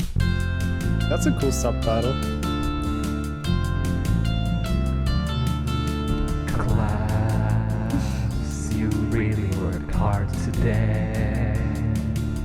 Class, you really worked hard today.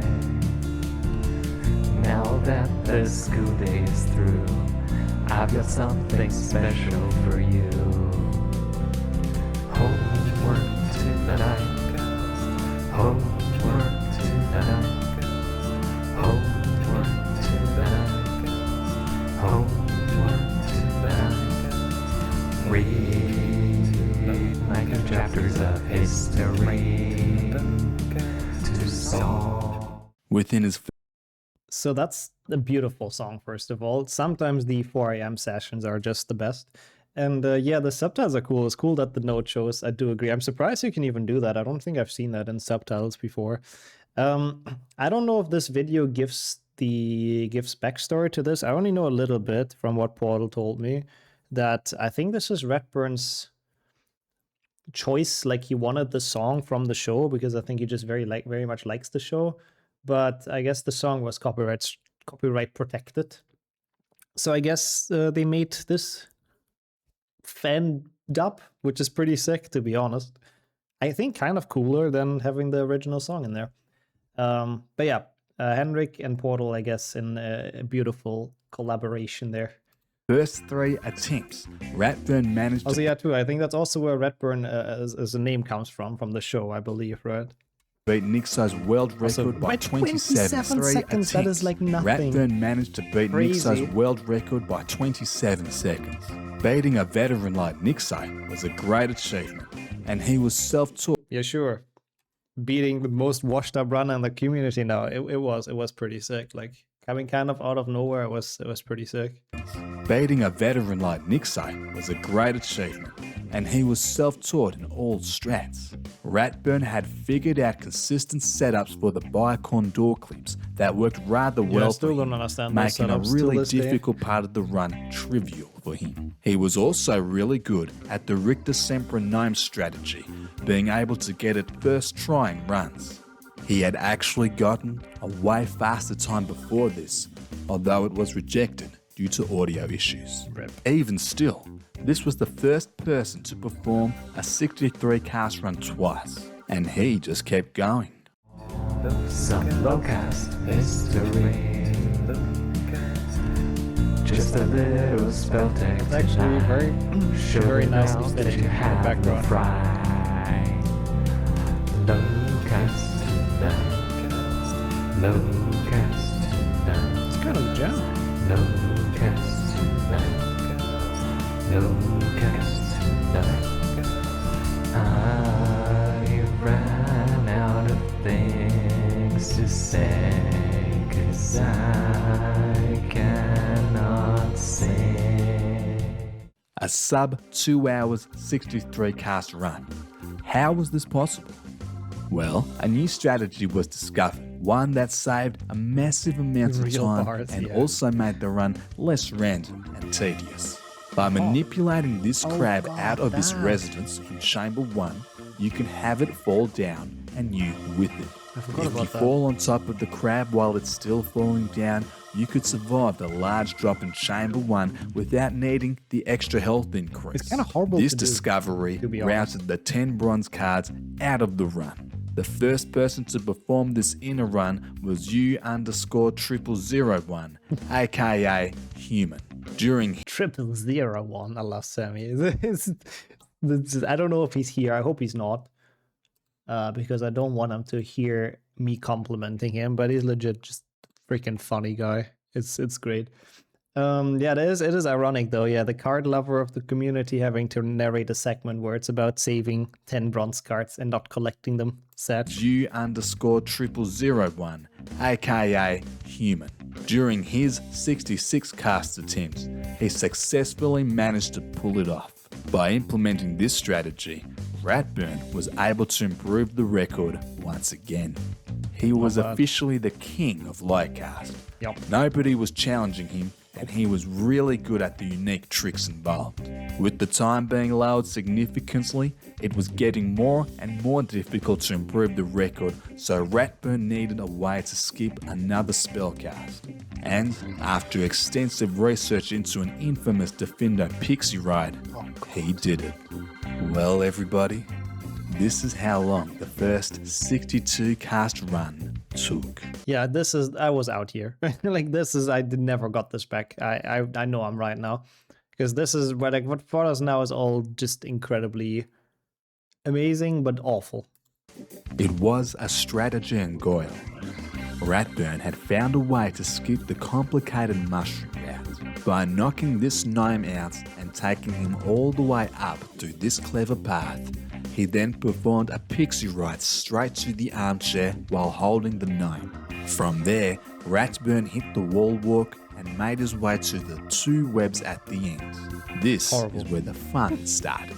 Ratburn threw the gnome on top of the second web and boosted up to the first. Upon waking up, the gnome will go in another random direction. If you're lucky, it will go towards you.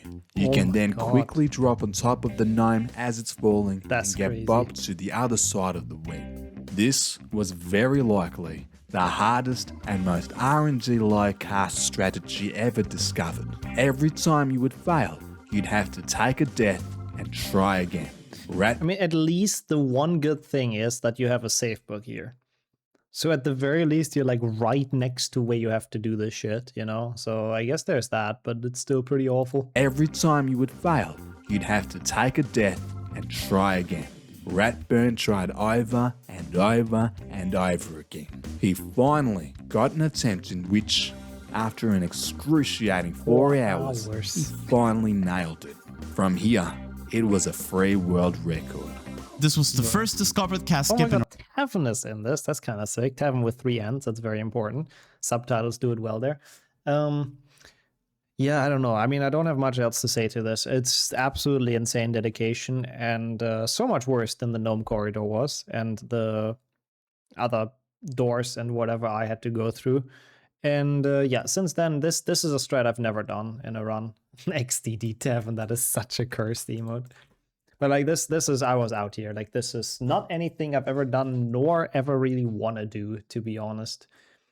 Yeah, honestly, fair enough, Ned. Yeah, fair enough reaction. But yeah, it's impressive that people have pulled this off. And not only Redburn, I mean, Coney is going to come into the picture at some point. So yeah. From here, crazy. It was a free world record. This was the first discovered cast skip in around a year, a monumental feat.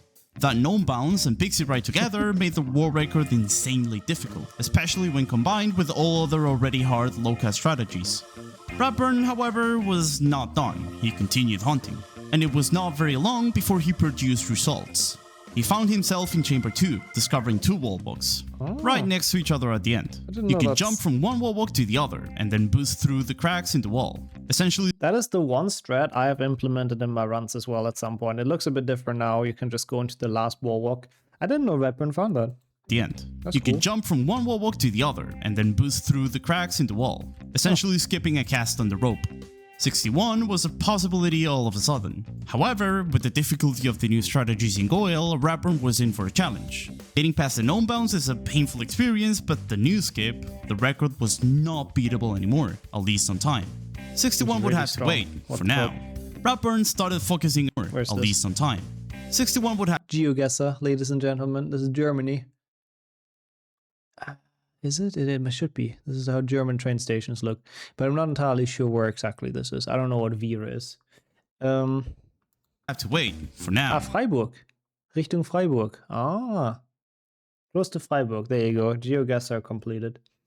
The problem is not to do a particular skip strat. The problem is to do the strat after the other 14,000. Yeah, that is true for the old Lowcast. But I do feel like, especially what we've just seen, the Gnome Bounce is just so bad. And there's some more like as well that they're gonna go over. There's like some strategies that are genuinely just awful. Like even just getting it once, just awful. Is that the 6th person in Germany? This person is worth 61 apparently. I don't know how you mean that, Henrik, but yes. Looks like our train station. I mean, yeah, it's this a smaller one as well for sure. But I guess they're probably very similar. I wonder what this guy is doing in the background.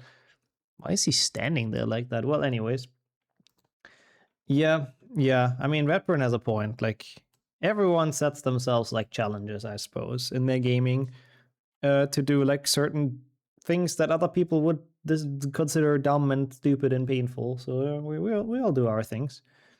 The 61 waiting for Deutsche Bahn, it might be waiting for a while. Honestly, 61 waiting would be good. Usually it's like more than that because chances are there's like at least 2 or 3 trains that got cancelled before. So there's a pile of people on the platform. Nice to put waiting on a German train picture. It is poetical, I do agree. Sometimes I see these trains here. I like how we're analyzing this a lot now, this train picture. Not beatable anymore, at least on time.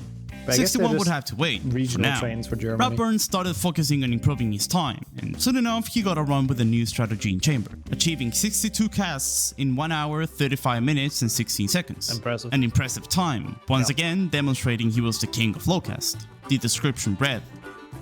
And practice he did. Only 20 days later, he beat that run by an astonishing 24 minutes, with a time of 1 hour, 11 minutes and 16 seconds. Like the red time. A remarkable run. This was the fastest Lowcast run ever performed, managing to beat the previous 2 fastest runs by Portal and Human. Redburn beat those on casts and time alike. And with that dominating run under his belt, he proclaimed, and the 61 did happen. And this time, the gnome cooperated. But everything is okay, because Redburn will win. Russo beat your time with a 97 now. So that's the official fastest Lowcast, or shortest Lowcast run at least, I guess. Not quite the same amount of cast, but Russo is such a cool guy as well. Like, I said that a couple of times. I just love how he does so many different things. Some of them he has incredibly great times at. Some of them it just seems like he's just done one YOLO run. I respect it. It's just whatever he feels like. I think that's cool. Would you be fast if you played in Swedish? I don't know. Does it not play in Swedish? Marginally, I suppose. 23 seconds faster, which for this run, I guess, doesn't matter too much. Domination of Kurdish Walker was insane. Yeah, it's crazy how fast he is at that, yeah. But officially, it's the shortest run. Interesting. Sorry, I didn't want to interrupt the cat jam, the glorp jam. What is that? Glorp jam? I didn't even know we have that. Hey, 'cause Ratburn will win.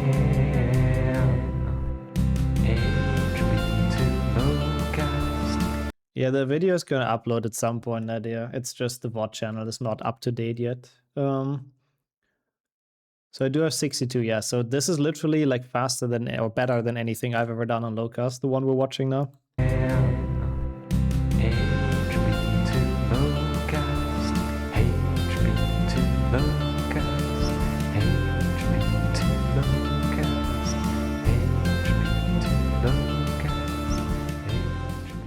Ratburn had done the impossible, an overall clean run with a Goyle hours faster than last time he attempted the gnome bounce. He had also found a new optimization for the pixie riding Goyle, by riding it to the lamp and then performing a second ride to the chair. It's interesting. It was much more consistent than the previous method he used.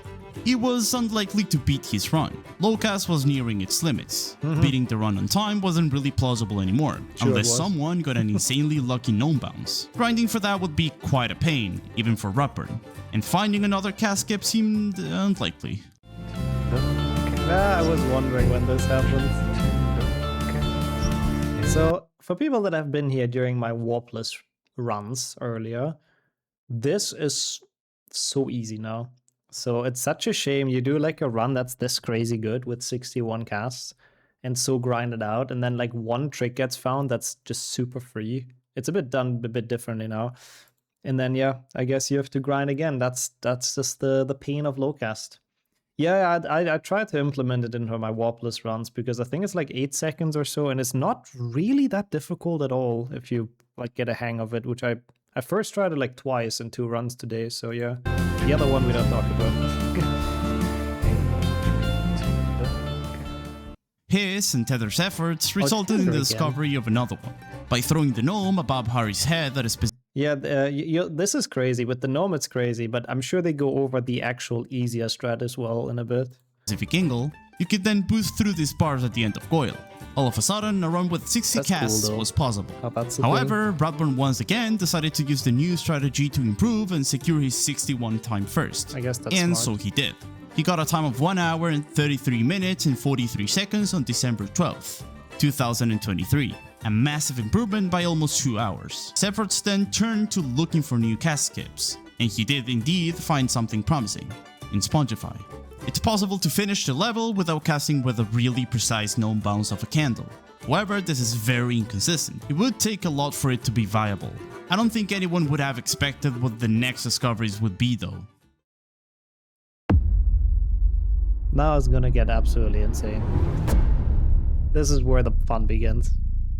Over the next few months, the community's efforts would yield fascinating results. Cool.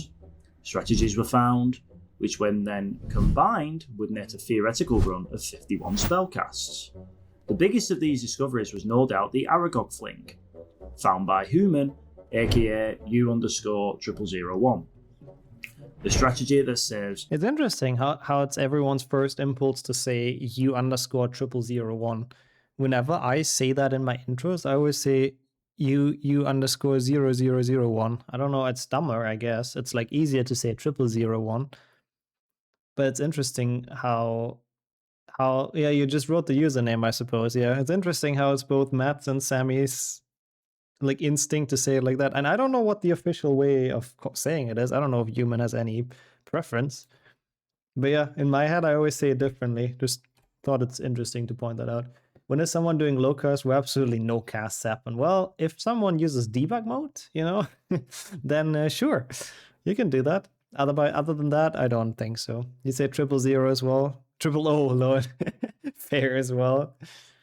That's how you're supposed to say it. Like with 2 zeros is good. You spell it loud as G-double-O-D.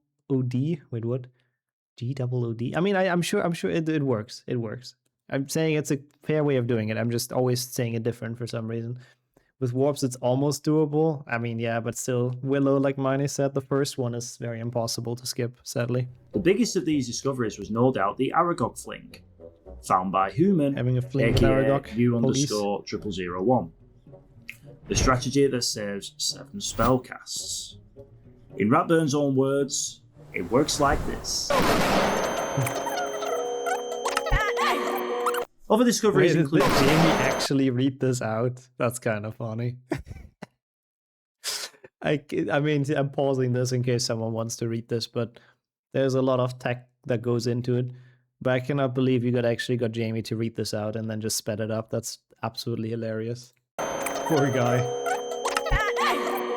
Other discoveries included a clip in... I think that makes sense as well. Does it not get explained in any other segment? We'll see. Maybe we get to see it in its full length. Yeah, I know. I understand a bit what you mean, Eddie. I don't feel like it's been shown in its full entirety either. 0001. I mean, a bit the strategy here, that saves sped up, you get launched. I mean, I guess it's just so hard to explain because there's so much that goes into it. I understand why it's for video. I guess it's just easier to say, okay, this exists. You know, you can launch yourself up there, and it's really fucking complicated. And we don't want to further divulge into it. Otherwise, the video would be 30 minutes longer, basically. Discovered and proven by Corey, who later found a you. setup for it. A clever boost at the beginning of Goyle found by Ratburn. Ooh. If you stack 2 shrooms on top of each other, and then throw the third one at a precise angle, you can boost through the doorway all the way to the top. Throw the third by Ratburn. I didn't even know this is a thing. Who later found a setup for for sure, it. Manny, I agree. A clever boost at the beginning of Goyle found by Ratburn. That's cool. If you stack 2 shrooms on top of each other, and then throw the third one at a precise angle, that seems difficult. You can boost through the doorway all the way to the top. You would then pick up a mushroom, place there in advance via a potion, and perform the sideways jump, known as Dumb Goyle. Uman then found a viable method to finish a Spongify level without casting. Oh, I hate this. By clipping into a wall walk. Coney made me try this so often during some dumb meme runs, and I hate this. Above the Gnome Hall on the right. You can then ledge grab the platform and then boost all the way to the top. I don't know, is this portal doing it here? No, successes, failures. It might be Ratburn. This is incredible consistency because of how awful this is. By clipping into a wall I don't know whose gameplay this above is, the but Gnome Hall on the right. This is so hard to do. You can then ledge grab the platform and then boost all the way to the top. That's human. I mean, just because they found it doesn't mean that's their gameplay, to be fair, but yeah. These strategies in mind, that makes sense as well. Ratburn was set off to improve the record further, and he had work to do. On January 15th, he performed the first run with the Shroom boost in Goyle, achieving a run of 60 casts. I like how it's the curse resolution. You'll notice his resolution is weird. Yeah. The reason for that is because if you stress the game down... So it is Ratburn. I was thinking that. That makes sense, yeah. I mean, he's also the one who's being talked about, so that makes sense. His resolution is weird. The reason for that is because if you stress the game downwards, you can actually see the screen below the menu. Ratburn stretched it enough to have sufficient visibility for the precise boost he needed. The strat took quite a bit of time, since the boost itself is very difficult. Wow. But eventually he did get it, and clocked in a time at 4 hours, 20 minutes and 7 seconds. Yeah, from this point on, Lowcast is a mobile game. But nevertheless, basically, with the Aragog Fling on the table, sub 60 was an inevitability. And sure enough, it arrived.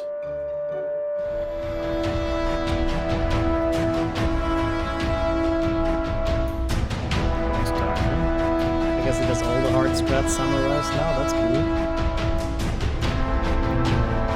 Epic slow-mo. Can you stretch in a better way so you can only see the underside and crop it better?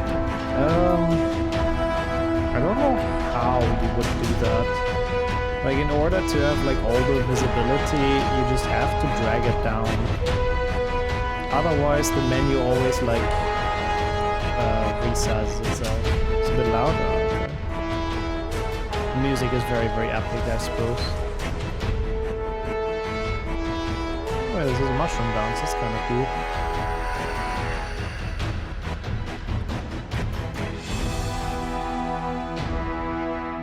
It was very, very epic. epic.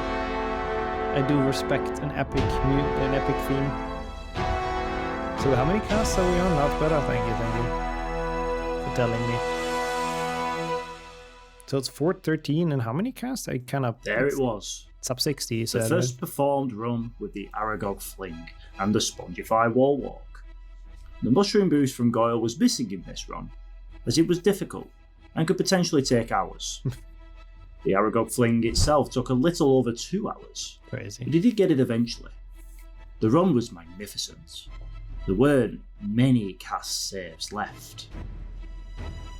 10 hours. Oh my god, bro. Oh, hell no. The subtitle. 10 hours. Oh, hell no, meme. Oh god, bro. Oh, hell no, man. What the fuck, man?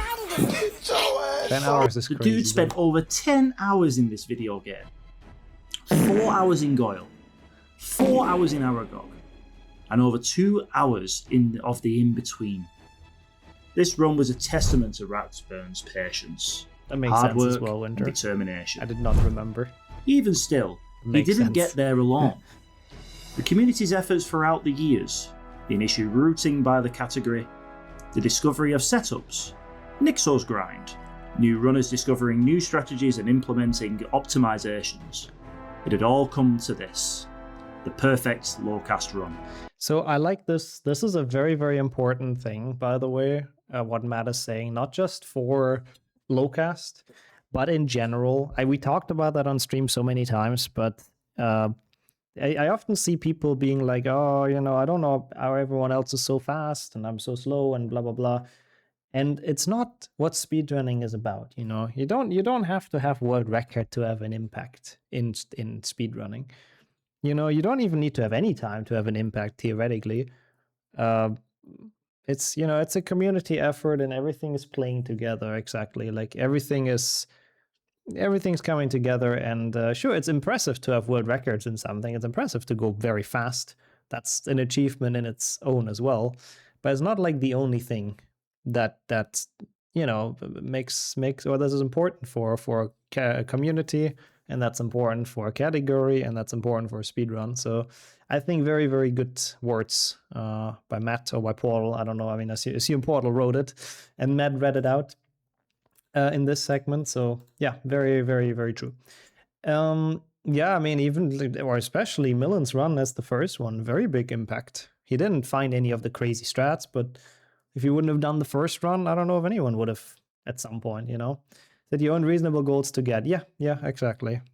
Run against yourself. Like speedrunning in first line for me, if you do runs yourself, is competing with yourself. Get better, and try to beat yourself, and that's very fun as well. But yeah, of course, that's the main reason, Mayo, yeah. So I get easier top 10s. I like what Chloe said as well, by the way. I love HP, but 10 hours, no way. It is a long run in one game. It's pretty... But I do believe it also involved Redburn just sometimes taking breaks and stepping away, which is very smart, because it's just like such a long time. So I'm pretty sure a bit of this is also just like 10 minutes here and there where it just goes away. But yeah. Also, that's fair as well, Mani, and that takes a lot of time as well. So if you could even find some time for running, I would be impressed. I was one small break, okay, less than I thought, but fair. Well, at least in terms of the number of casts, anyway. Yeah. The run wasn't perfect. For example, it failed the dumb Goyle jump 3 times, making the Goyle level significantly longer than it needed to be. Wait, so you're telling me you got the mushroom boost? It failed the dumb Goyle jump and then 3 failed times, this, bruh. Making the Goyle level significantly longer than it needed to be. Can't believe it. The Aragog Fling took around 4 hours this time. That's rough. However, he did eventually get past it. An alternative to the Gnome Bounce was found in the meantime as well. Ratburn would lure this gnome to eat a mushroom halfway, oh yeah, I saw making that its hitbox very small in the process. In the run recap. An optimization used since the first 6. No, I figured because I saw the mushroom disappear. I know it's not as easy as it is in Glitchless, but I still feel like the boost is just so hard that once you get that, it's just rough. It's just rough. Fast run. By then taking the gnome and the mushroom to the web, at the end, Ratburn could drink a portion, dropping the mushroom on the gnome and jumping on it. If you've been following Glitchless, this is by then taking what's done in one of the strategies. I do it in my Glitchless runs in Defendo. After doing the frog strat, get the gnome and the mushroom through, bounce the mushroom on the gnome's head. It doesn't have to be a small one, because apparently in Defendo it's small enough so you can do it. I guess in Goyle they're a bit bigger, so they have to be like half eaten. And it gives you like extra height. To the web. It's pretty fun to do. At the end, Ratburn could drink a portion, dropping the mushroom. Which also means, I suppose, I'm asking like a bit of a pleb here, because again, my Lowcast knowledge is not that good anymore. But I guess that means the gnome bounce here is out, right? Like no one's doing that. Which means that maybe I can relearn this. Only Goyle though. Aragog ain't no way. Because it seems like a lot less awful. After this discovery, it's out. I see. I probably also wouldn't do the first boost, but that's good to know. There's still time left in this video. Oh, this is not the end yet. No, this is not the end yet. On the gnome and jumping on it, boosting over the web. This method was found a lot easier than the gnome bounce. Oh yeah, it's so much better. And that was it. The record could also, yeah, famous last words, Glory, and it's probably not gonna happen, but I'm just thinking, you know. Only go down in time now. 10 hours is still crazy. A sub 2 hours run in 51 casts. Ratburn had done the unbelievable. He had remained the unchallenged champion of Lowcast for well over 2 years, having improved the record a grand total of 14 times. Also, that's very unrelated to the video, but I just want to agree with what Hannon said real quick. Bullfighting, I know it's like an ancient tradition and all that, but man, it's fucking horrible. Really not okay for the animal, so I quite hate that as a thing. It's really shit. Anyway, let's go back to Lowcast. Having improved the record a grand total of 14 times. That's impressive. This is by far the longest reign anyone has had in the category to this day. It was clear that he was unmatched, in a league of his own. Nobody could possibly catch up to his.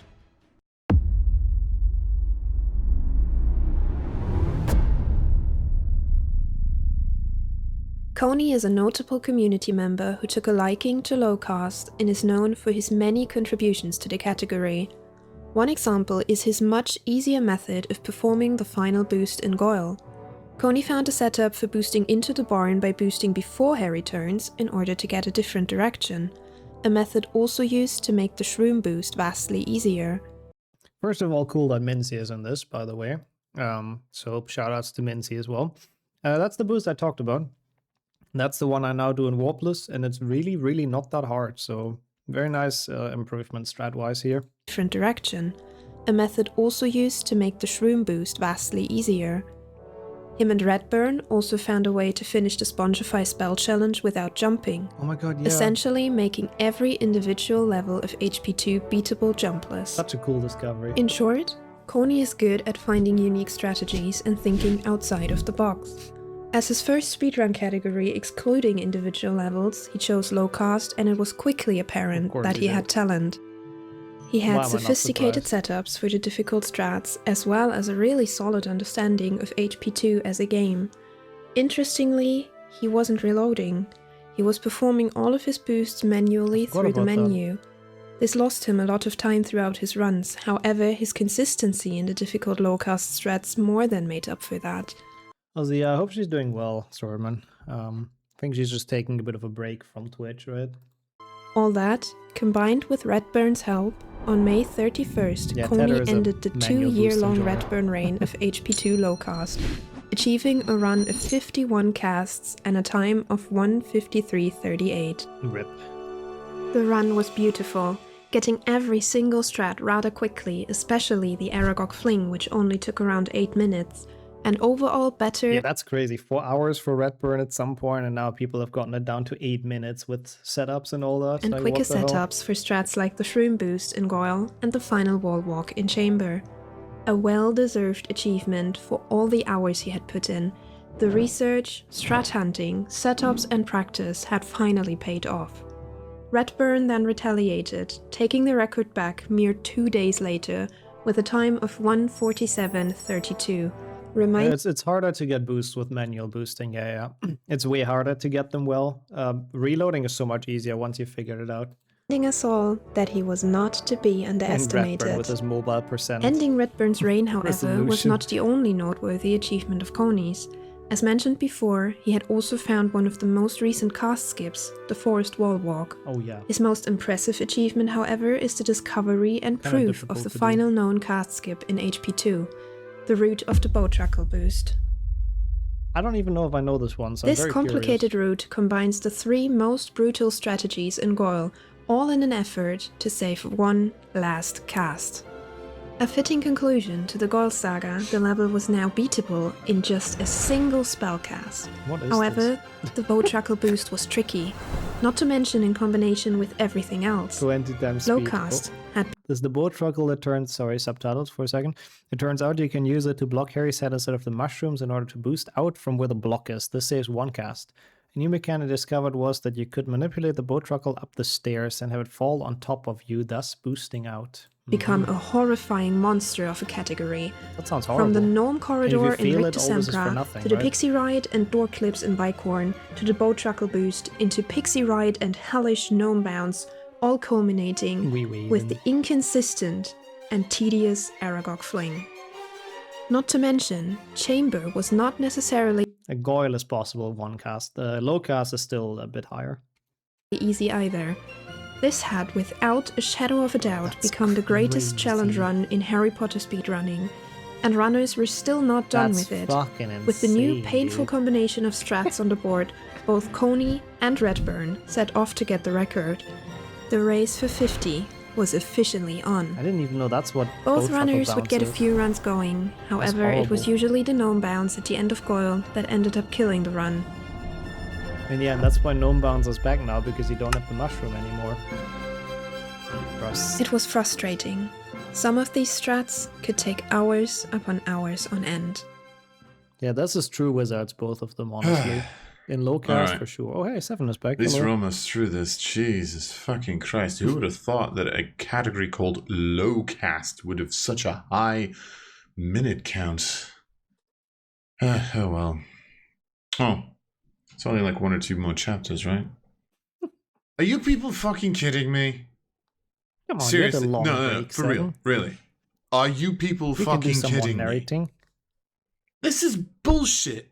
For the love of God, can you just go like 5 fucking minutes without finding a new bloody trick in this fucking game? It's been 20 years. Leave it the fuck alone. It's this kind of shit that makes your runs end up being like 30 minutes, even though we were supposed to be playing these games for like 10 hours. Do you know that my first fucking 100% run of this game was 5 hours? Relatable. No, wait, sorry, that was the first one. It was like 10 hours? And this is... Okay, fine. On October the 22nd, 2024, there was... Also true that, Nadia. That's cool as well, Miney. I like the behind-the-scenes view. a rediscover of a trick that once was thought to only be possible at 120 frames per second. Because of Rictusempra skip, yeah. The trick itself is called Rictus skip. Pretty much as long as you enter the level of Rictusempra and then you jump back. Am I dumb? Is it not Rictus Skipra? At least it used to be back in the days. Maybe people shortened it. It's the TikTok attention span after all, but Rictusempra skip. Rictusempra, Rictus Skipra. Anyways. Back a couple of times, which is the way that I'm understanding this, you can actually skip the entire level. You pretty much just Everyone's leave favorite out trick. of it. As discovered by our most beautiful friend. Saving frames must be while saying it. Welcome in, Fawn, as well. We are past your segment already, but it was pretty cool to see. And good to have you here. Frenchman. Yeah. That's the clip, yeah. Horrible, horrible, horrible. Oh my god! Oh no! Microphone has left the server. No! That's nice. No, man, no! There's no way! How do you do 100% in 10 hours? I think he's at 5 hours. But yeah, I mean, that's pretty fast. 230 is pretty good for, I assume, glitchless. That's not bad at all. The thing that you hear here is Flo being suggested lag jumps jokingly by Coney, him trying them out and actually succeeding the skip. Now, of course, you might imagine that in a challenge run like Lowcast, this would make it quite a substantial decrease of the amount of casts that you would have to do. However, of course, it also sort of beats the purpose of beating the entire game, with as little cast as possible. So, without going into too much detail, after a while the community looked at this and agreed the trick would not be allowed in both Warpless and Lowcast. I still think it's the best. The category I'm in here, W. I still think it's the best. It's the best decision, honestly. Like, it just completely fundamentally is against what Warpless and Lowcast stand for, in my opinion. So allowing that would have just made the categories worse rather than better. So, W. Technically unaffected by this little trick. Oh, there's another one. What the hell?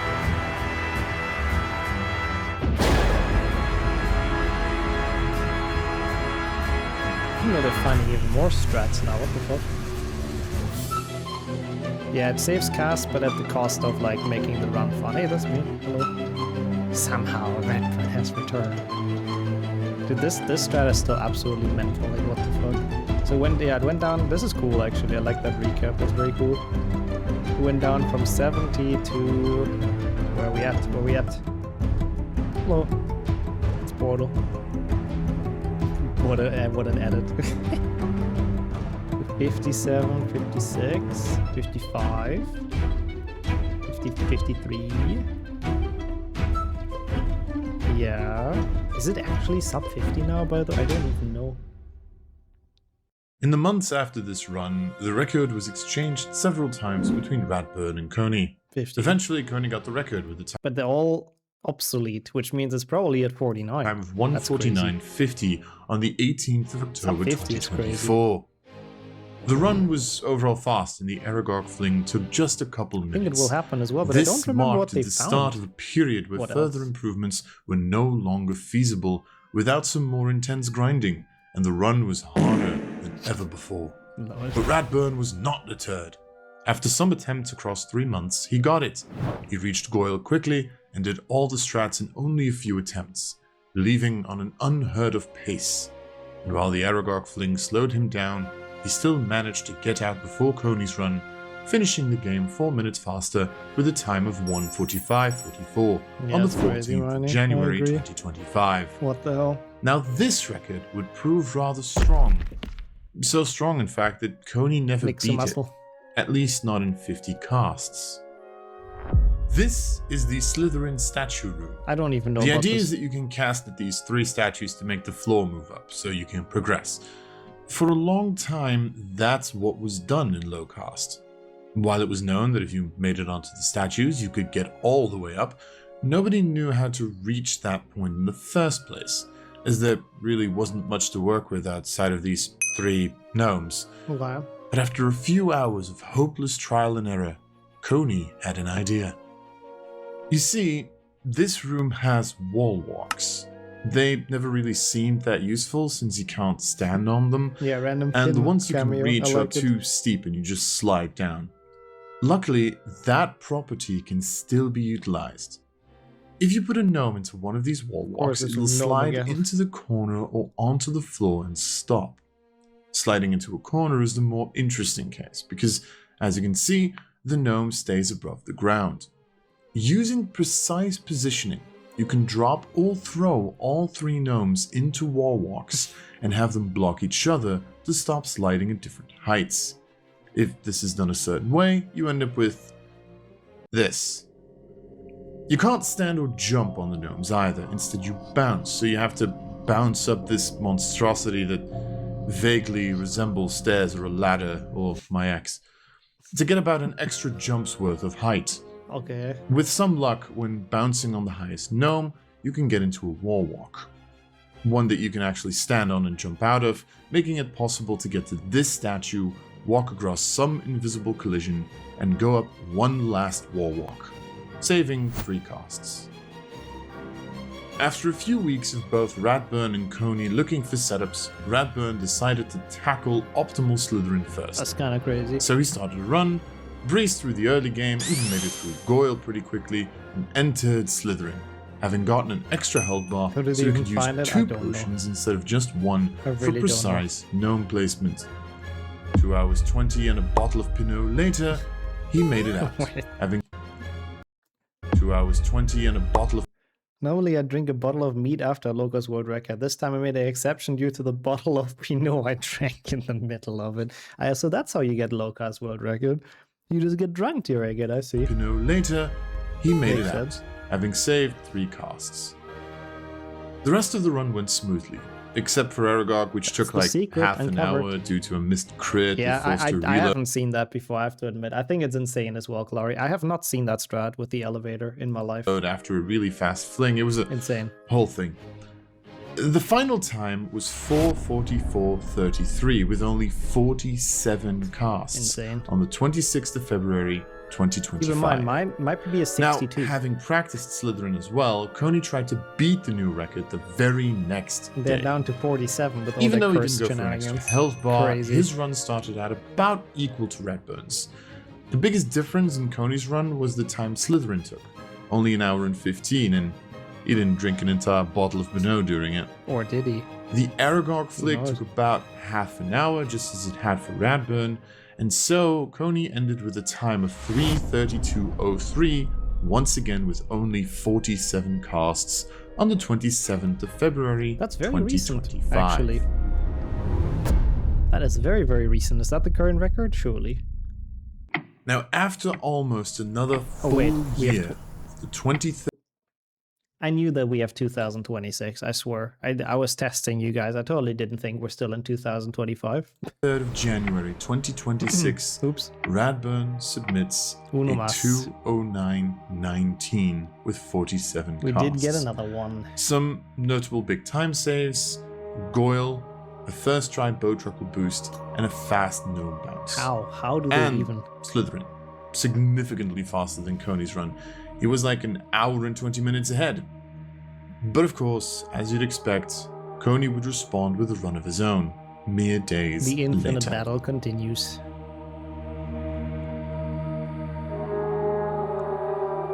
Well, that's cool, actually. That is a nice remix once more.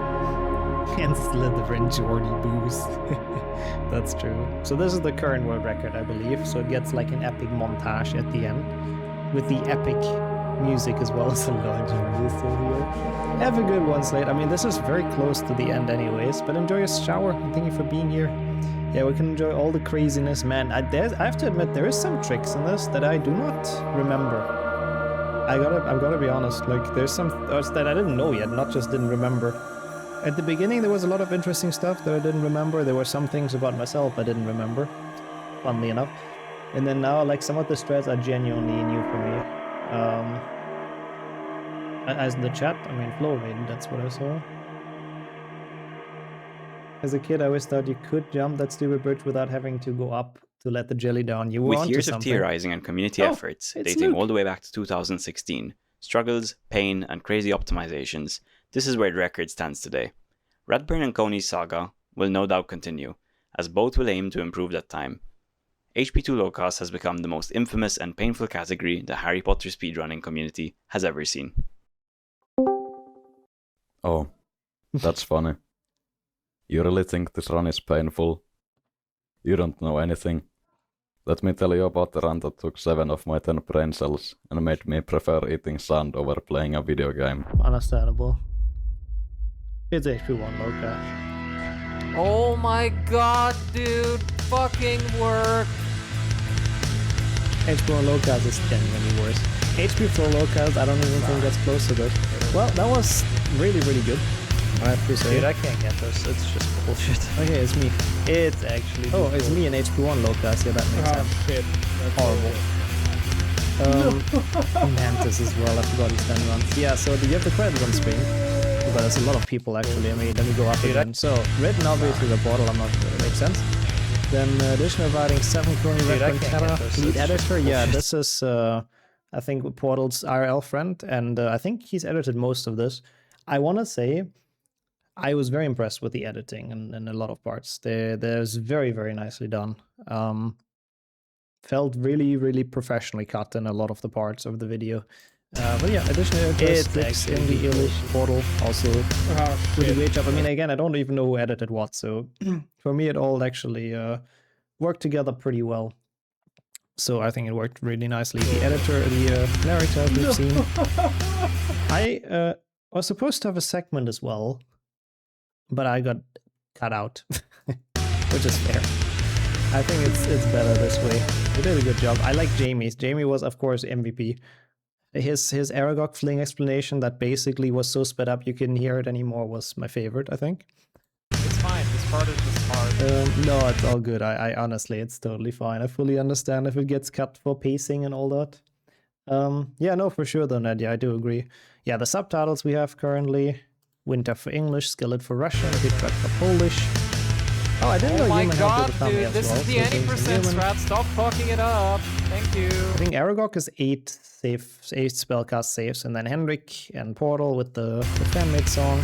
Sonya had her song during my segment, which was really cool. How? Based Kevin How am I fucking this up so much? I don't know how to pronounce his name. The video is drowning my voice. That's okay. It's the credits anyways. I'll let them play. What? Oh, fuck off. How was that not it? Okay, I don't know. This is gonna take a while.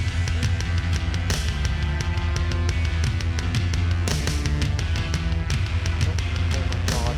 For fuck's sake. I love it when auto boosting just doesn't work. Nixo complaint. Nixo complaint. Nixo complaint. For fuck's sake, work, you degenerate piece of bad software. Thank you. To all the gods of every religion, please, just this once. I like all the HP1 Lowcast teasing in the end, because that one is horrible. Yeah, no, for sure as well, Gogor, for sure. Yeah. I like the inclusion of the theoretical minimum. Yeah, it's not fully done yet, but honestly, that's really only for Redburn and Coney, because I am done. Enjoy watching HP1 Lowcast so much. It's fun to watch. It's fucking horrible to do. 100%. Yeah, very, very cool. Very, very cool. I think that was very, very well done, I gotta say. I was very flattered with this segment about myself, I have to say. I guess I had like some small contributions to this, but like I would say my world record was like the last sane one. No, that sounds mean, but it's the last one where that was like doable for normal mortal people, you know. After that, Coney and Redburn just took it to the absolute next level.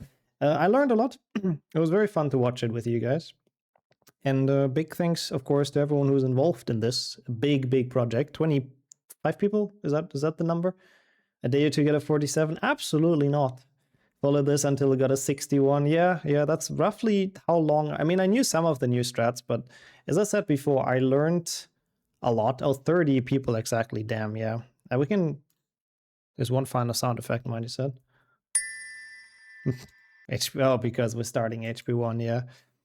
I will, of course, like it. I will once more... I mean, it's pinned, but I will post it in here as well once more to encourage you guys to really check it out yourself, of course. And maybe drop a like and a subscription, of course, to Portal, as I have, as you can see here. So...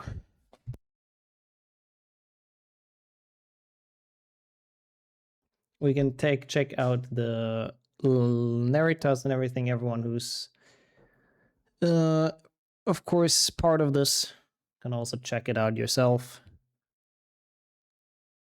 That is a lot of names. And that's some big credits. Yeah, I guess this has everything important linked. All the Kevin MacLeod sounds as well. Bunch of resources, yeah, for anyone that wants to learn Lowcast, which hopefully isn't too many people. No, I mean, learn it if you want. It's a fun category, but it's also kind of painful and just makes you go molding. the goat of YouTube. He really is. Kevin MacLeod really did a number on YouTube with how many songs people use in their videos till this day. Yeah, definitely people clap. I do agree. Clappies.